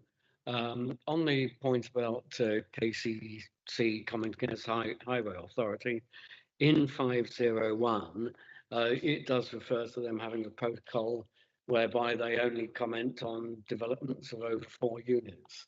So does that mean that they actually haven't commented? They just declined to comment on it. Not that they've commented and said they've got no comments, but they haven't commented. So, Councillor Thompson, you are correct. It is. Yeah, they haven't commented on it at all. So the highway implications, which I agree with Councillor Cleater, are very severe. I mean, I live locally as well, and I drive along there, and I sometimes I try not to use the car too much these days. Drive out from Gibraltar Lane onto the A229, and it's not something that an elderly gentleman such as I likes doing. Thank you, Chairman. Okay, what I'm actually going to propose is we take 5 minutes for a personal break while the officer drafts up some wording for us, so we get the wording right, because I don't want to go to refusal and us lose at appeal again. So if members are happy with that, we'll take a 5 minute. So we'll be back in at 5:02. Meeting adjourned.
Okay, councillors, could you please retake your seats?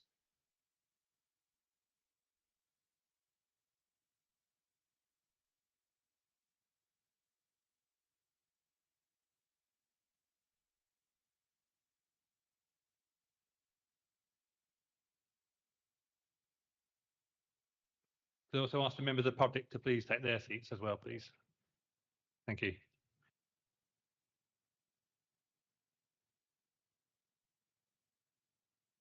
So, just going to ask the officer to repeat the wording back that she's able to come up with. Subject to any sort of minor tweaks on reflection, but something along the lines of the proposed development by reason of its intensification and overdevelopment of the site would result in harm to the character and appearance of the area, given the increase in occupation, potential associated travel movements, parking pressures, harmful to the amenity of the street scene, exacerbated by the prevailing character being single dwelling houses, contrary to the relevant policies within the local plan, so LPR, SP 15 and HO2, and the policies in the MPOPF. Okay, Councillor Harwood. Thank you, Chairman. In relation to the street scene issue, I think one of the critical points why there is such an impact on amenity is because of the local road configuration. And I think we should specifically mention that the application is in a cul-de-sac at the turning head. And I think those local characteristics are quite important, because when you kind of go down the street, you say it's a fairly narrow road, you can only park on one side and still get a vehicle through. And then you've got a turning head if you put the additional vehicles on. So I think this is not a generic reason for refusal. It's very specific to this cul-de-sac. Thank you, Councillor Harwood. Would that be okay added in? So but by the prevailing character being single dwelling houses and the no through road nature of the site, or the road, or something to that effect. Cul-de-sac. To mention the fact that it's a cul-de-sac and the application is on the turning head in the cul-de-sac, really very, very specific.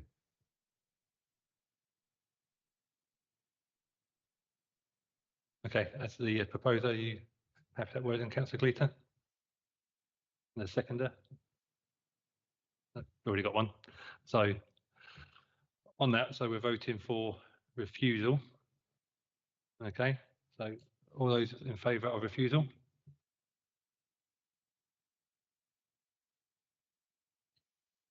Okay, those against? One against. So that is refused. Okay, thank you. Okay. I'll just give people time to leave and then we will carry on with the next one.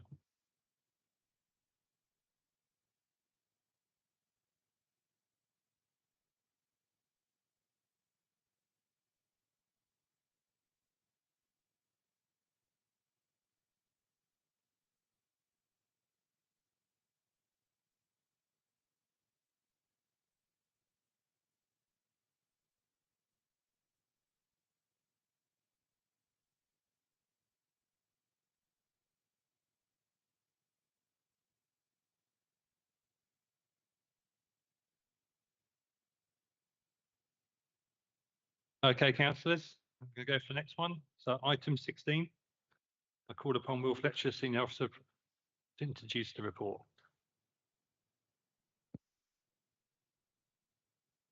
Thank you. So this application is along Lenham Road in Headcorn. The application, which is part retrospective, seeks the change of use of land for the stationing of 2 mobile homes and 2 touring caravans and the erection of 2 day rooms for gypsy and traveller use. So the application site is located in the countryside and is located at the end of a row of lawful gypsy and traveller sites. So I'll just quickly review some of the site photos. This is Long Lane. So this is looking northwest, so we can see that there's a row of gypsy and traveller development in this location. Apologies, members, it was on Monday when I went to get the site photos. This is the best photo of the site. You can see there is existing mobile home on site. It's part retrospective. You can see that the tree line is intact behind the mobile, so that would be the 2 trees. You can see my mouse, maybe not, just here. So the application is part retrospective.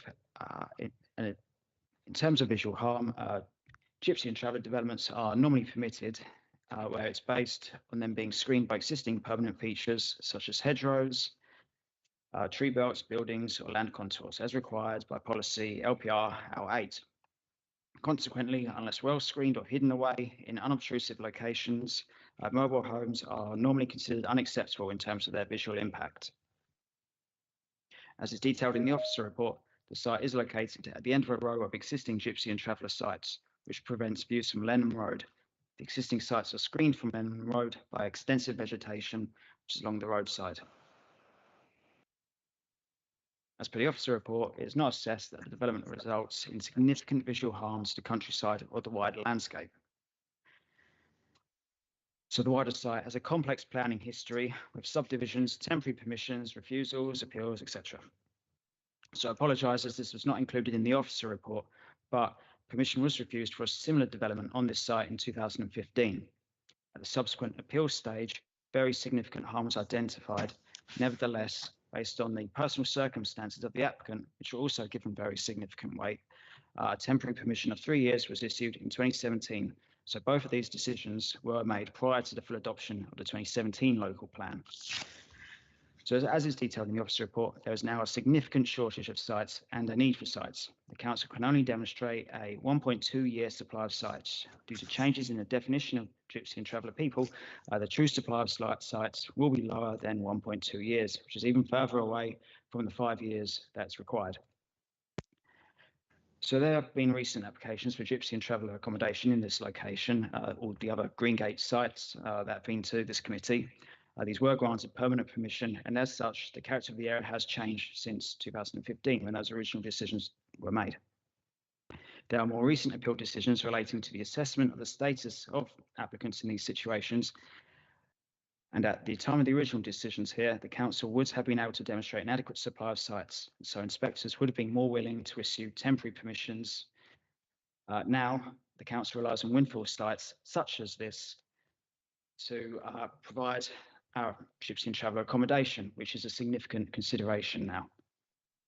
As is detailed in the officer report, the proposal has been assessed in relation to its visual and landscape impact, RA's impact, sustainability, residential amenity and flooding drainage, and this has all been found to be acceptable. Development does not result in significant visual harm.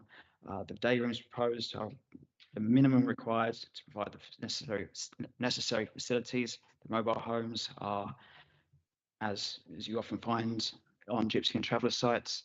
So it's not assessed that there was any significant visual harm from this development now.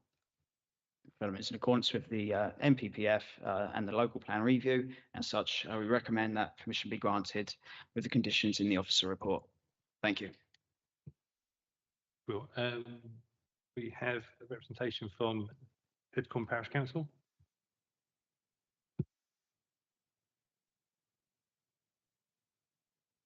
Hello, committee, and thank you, Chair.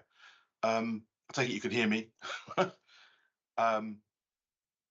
I'm Stefan, I'm the parish clerk from Pidcombe Parish Council. We would like to refuse this, or would like you to refuse this application. As the officer said, it has a very wide and varied planning history for this site. It was all originally greenfields, except for the very first site at the beginning of that Long Lane side road, when that was just a dirt track. This started in 2009, so since then it's become entirely covered in tarmac. This will result in another 2 plots becoming tarmac. From that picture there, you can see that it's maybe 10, 12 plots, something like that. If you were to pan out from that picture that we've got on the screen now, you would see that it's across the road from the meadows. So the cumulative effect of all this tarmac on that area does have an impact on the local landscape of local value. It also shows that sites can easily double and increase as you go along. You start off with 1 site, and then it's 2 sites, then 4 sites, 6 sites, 8 sites, 10 sites, and they just keep increasing. You say that there's the reasons for people wanting to move to this location. If it's for education, our local school is oversubscribed, so it can't be for the education of children.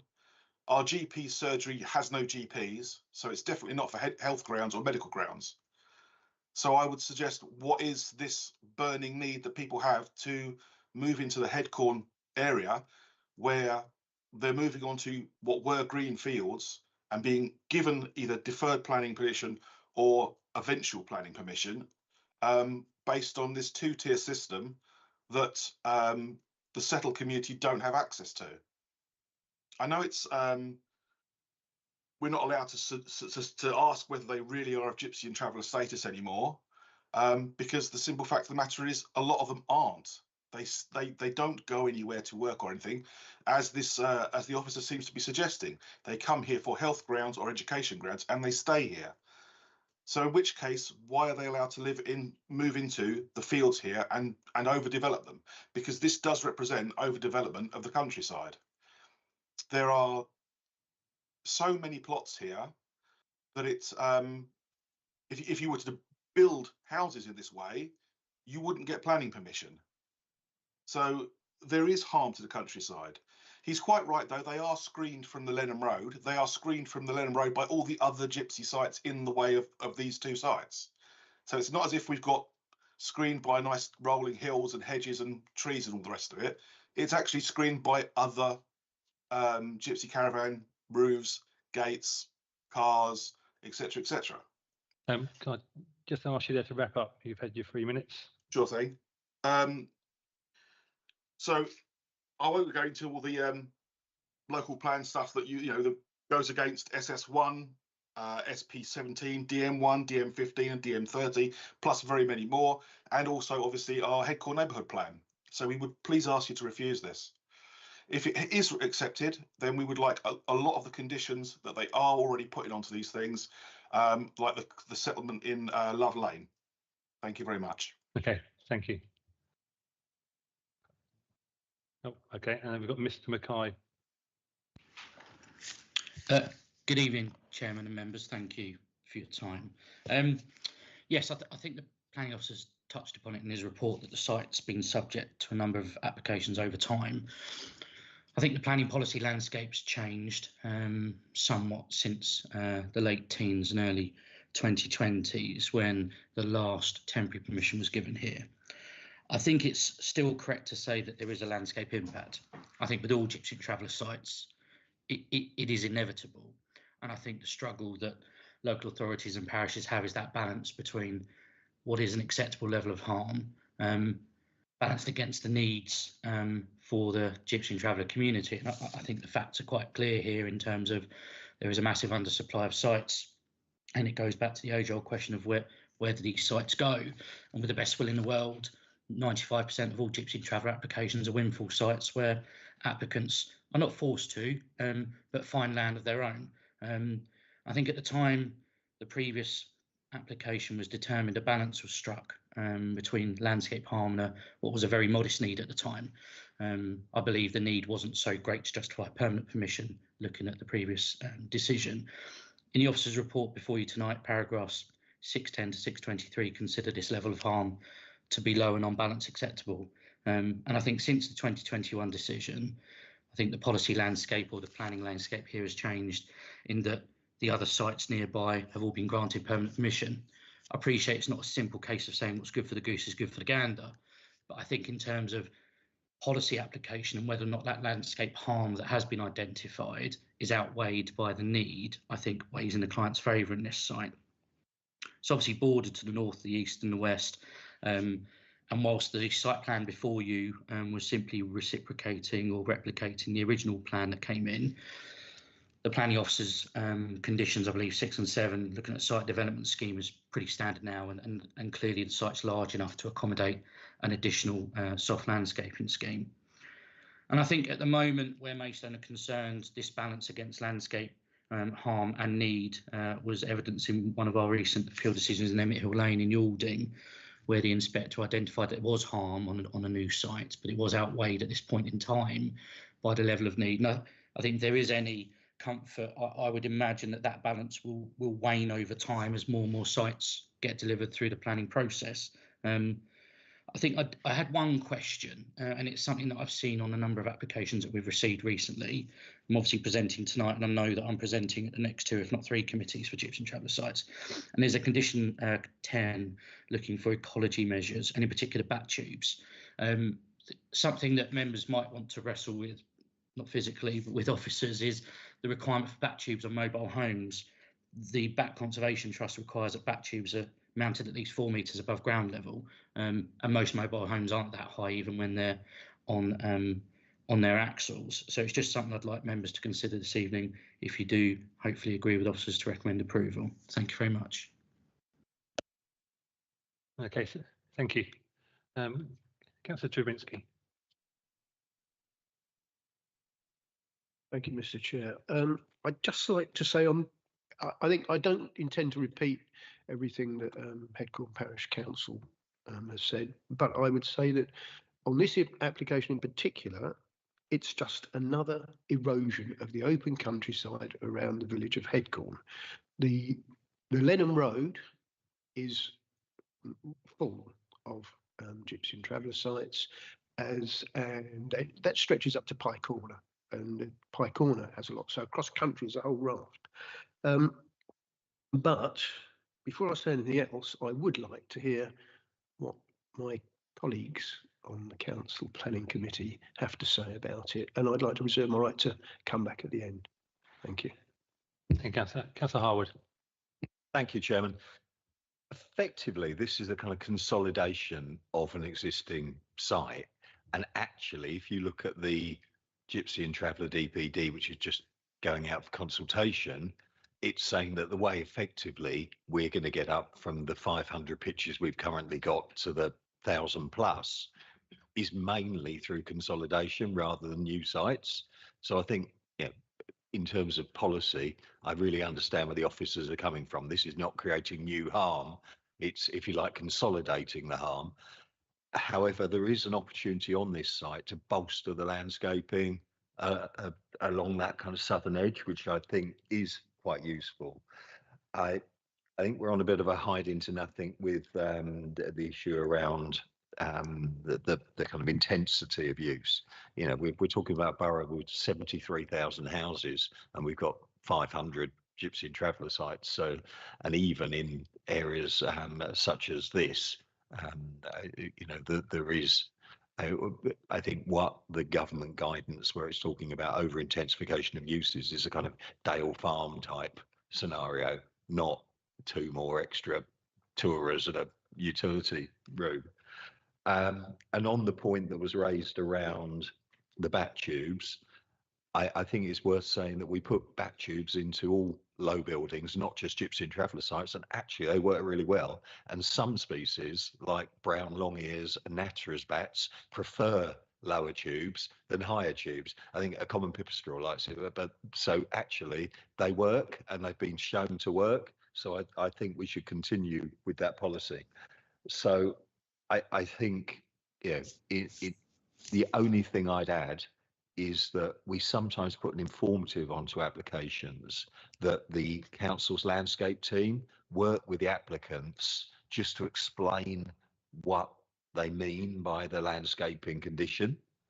And I think it has to work. It has to be in the right place and it has to be the right species. So I'm willing to move that we grant permission as per the papers, but with an informative that the council's landscape team work with the applicants to deliver the soft landscaping scheme to the letter.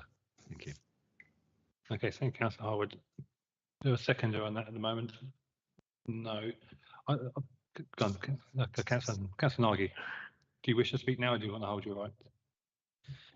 I was going to say, we have had a number of gypsy sites come through planning recently, and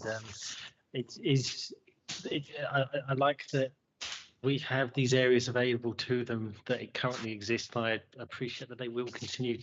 There is a potential for them to continue to expand, but at the same time, where most of this development is probably being done by them, by the residents on site, it should be monitored and supported so that they can be guided correctly in the development of their sites, so that if there is any potential for future development or expansion, they are aware of the processes and the procedures that need to be followed to allow them to remain within the correct regulations on that. Thank you, Councillor Nagy. Councillor Cox. Thank you, Chair. I say this every time, I'm not a fan of retrospective applications. I think it's an abuse of the process. I'll say it one more time. I just as a general request on these sites, one of the conditions I'd love to see is, I think we've seen it on some, is where there's a restriction on carrying out business from the site.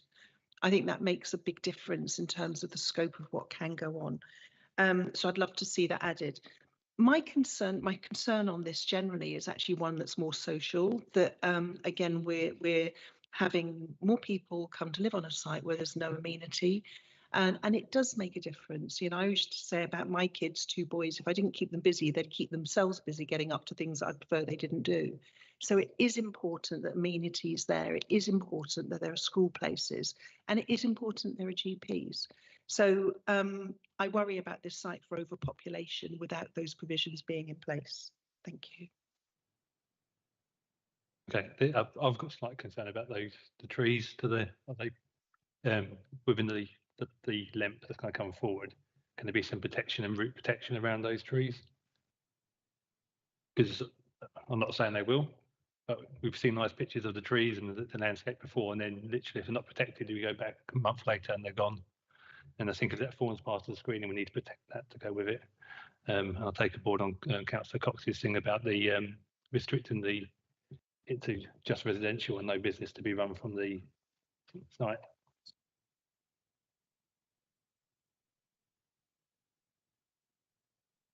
I can't believe Councillor Harwood didn't get here first, but he normally makes the landscape management plan 10 years and we've got a condition for 5. So I wondered, could we make that the 10 like we normally do on other applications? Thank you.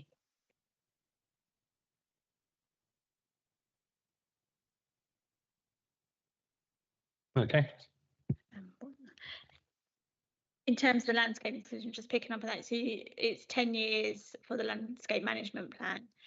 Could you just sort of confirm, because it might be able to sort of more robustly put into the condition along with the informative of where they specifically would want the additional increase in planting? That's along the southern boundary, was that?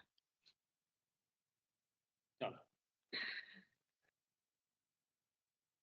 The line sees into it there, so it's that edge somewhere. That's showing a hedge. Yeah. I think that needs to be bolstered. This section here, essentially, maybe along the access road. Yeah. Are you happy to take about the protection of those trees as well? Yeah. Yeah, but that protection.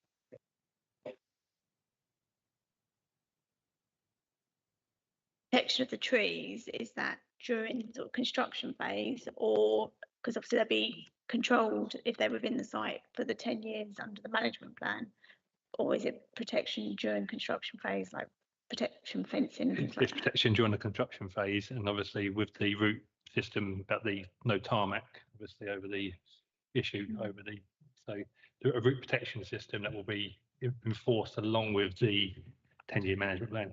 Go on, Councillor Harwood. I think actually, potentially on this site or a site further down the road, we did manage to protect some trees at the back of the site, and we just said, could they put up a barrier whilst they did the tarmac and whatever, and the root protection zone was protected throughout the groundworks phase, and it did work quite well. So I think that's probably, again, an informative for the landscape team, just to mark out just how far out that tree protection zone goes, so that when that additional tarmac goes down, it's not going on the roots. Okay.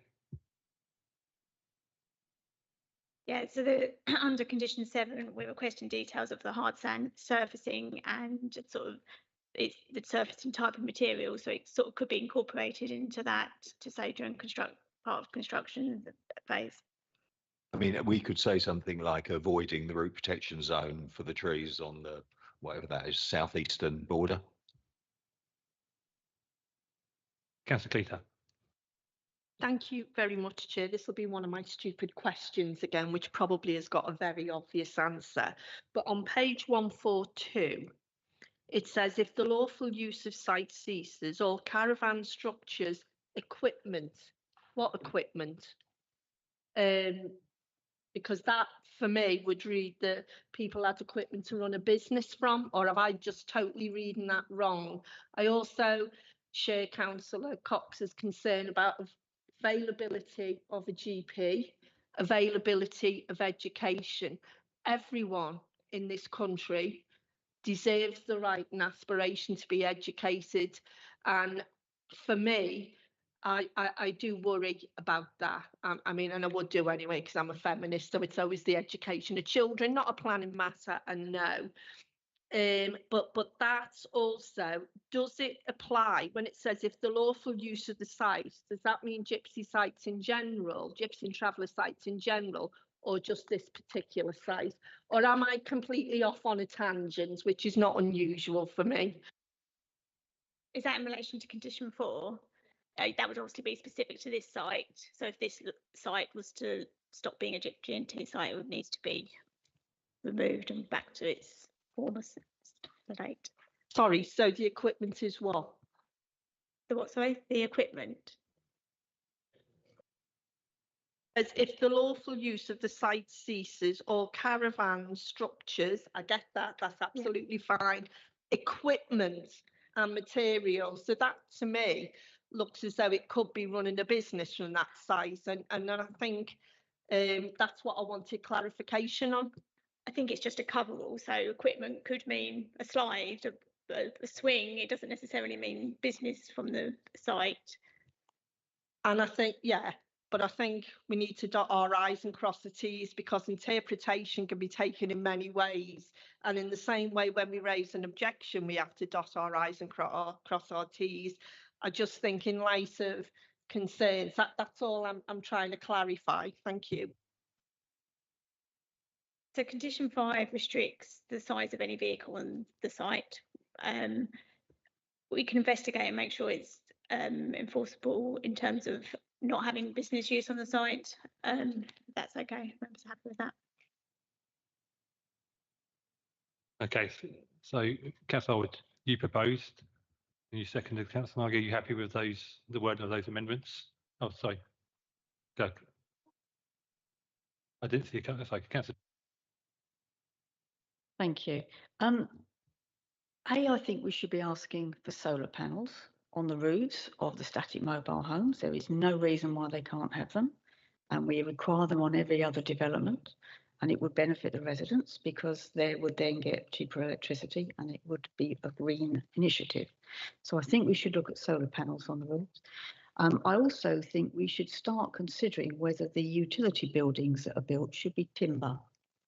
A timber building in the countryside is much more within keeping and much more less intrusive than a brick building. And so is there any opportunity here for the utility buildings to be of a timber construction? I once heard in a gypsy application that gypsy and travellers by nature don't like living in bricks and mortar. Someone said it actually made them feel ill, and that's genuinely what I heard. They don't like living in bricks and mortar. So actually, timber day rooms would be more conducive with their traditional way of life, would blend better in the countryside. And I wonder if there's the opportunity for these to be, you can get some cracking buildings that you can put in your garden that you could live in. So there's no reason they wouldn't be low quality. They could be quite high quality timber buildings, but I just think they would blend in better, bearing in mind this is in the open countryside. So A, solar panels, and B, timber day room. Thank you. Yeah, so you could condition the materials to be timber clad. I don't think you could condition how it was constructed per se, but you could condition how it looks as a fine. But I can't put a brick building in the countryside. So where is, because it's a permanent structure in the countryside, it's the difference between it being a permanent and a more temporary structure. And I just think perhaps, I mean, this might be something for the Gypsy and Traveller DPD to look at, but I think we should be moving away from allowing brick buildings in the countryside, which are not traditional, whereas timber would blend in. So there may not be the opportunity here, and I will raise it elsewhere, but I do think we should also be looking at solar panels. Thank you. Yeah, I think for Mr. Mackey, who was listening in, for his future applications, should consider that. Obviously, that might probably aid with the applications going forward. Okay, did you want to come back in, or? It's just in terms of the solar panels, whether actually they're feasible on the mobile homes themselves. You And can put them obviously, on a narrowboat. but They they fit fit them on a metal framed narrowboat. So why can you not put them on a metal caravan? That's my question.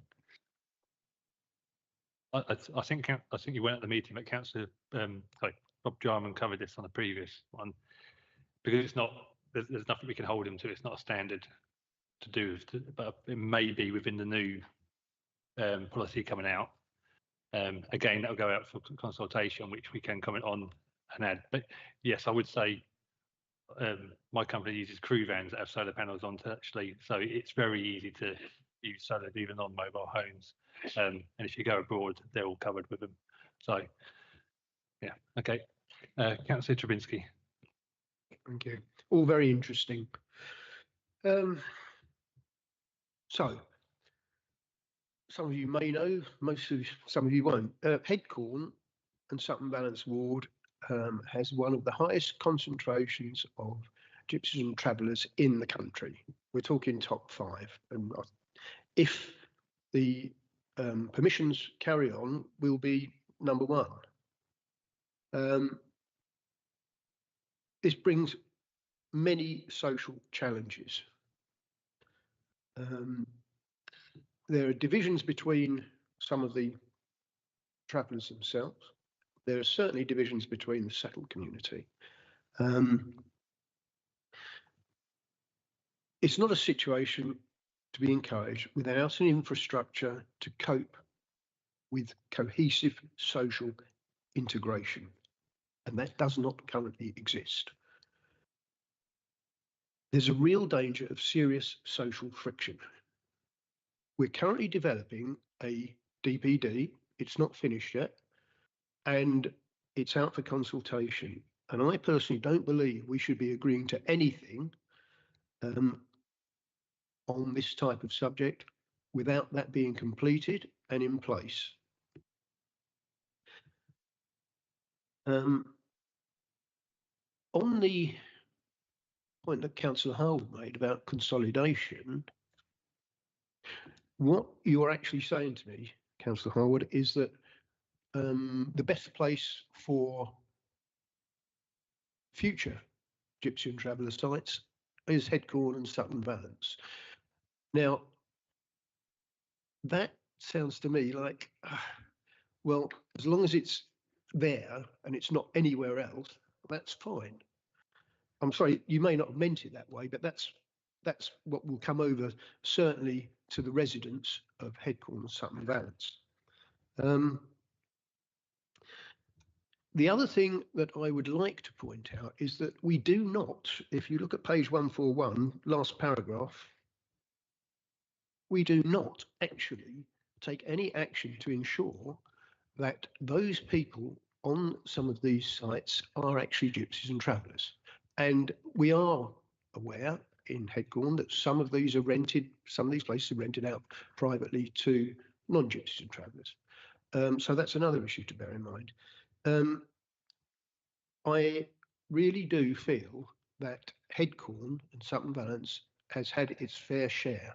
And actually, we do need to identify other sites in the borough, make them into proper, decent sites with proper facilities, proper connections to water, sewers, electricity, gas, whatever.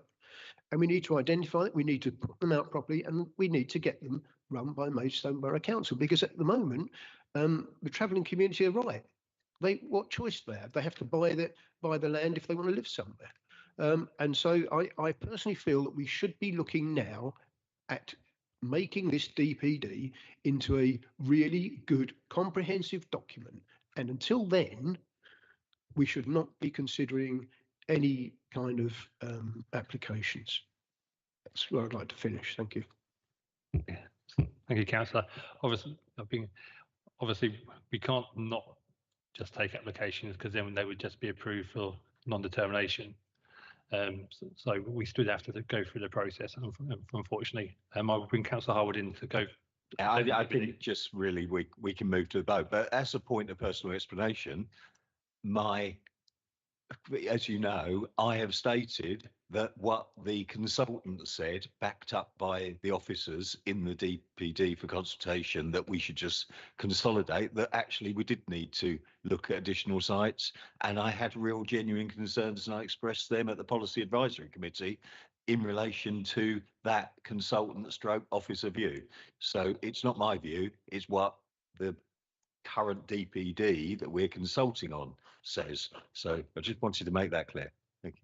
So I would advise members to all please comment on that said policy if you want to actually have an impact on what we keep deciding at this committee. Okay, but on that point, we have a proposer, we have a seconder. I am going to move to the vote. So all in favour?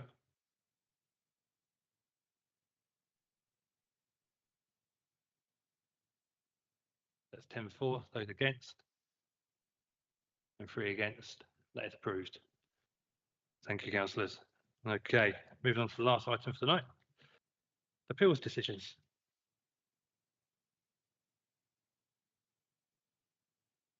Thank you, Chairman. Members can see there's been a few decisions come in over the last month. But quite predominantly, they were dismissed, backed up officers' recommendations. I don't know if there's any specifically that any members want to go through or discuss. Would they like an overview of any of them? All of them? None?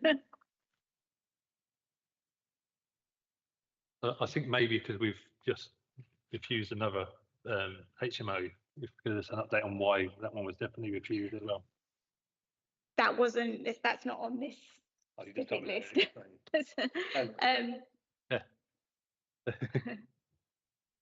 But that one has been dismissed as well, just so that it'll come to the next committee. But okay, now councillors have no questions for the officer. I'll draw the meeting to a close. Thank you, councillors.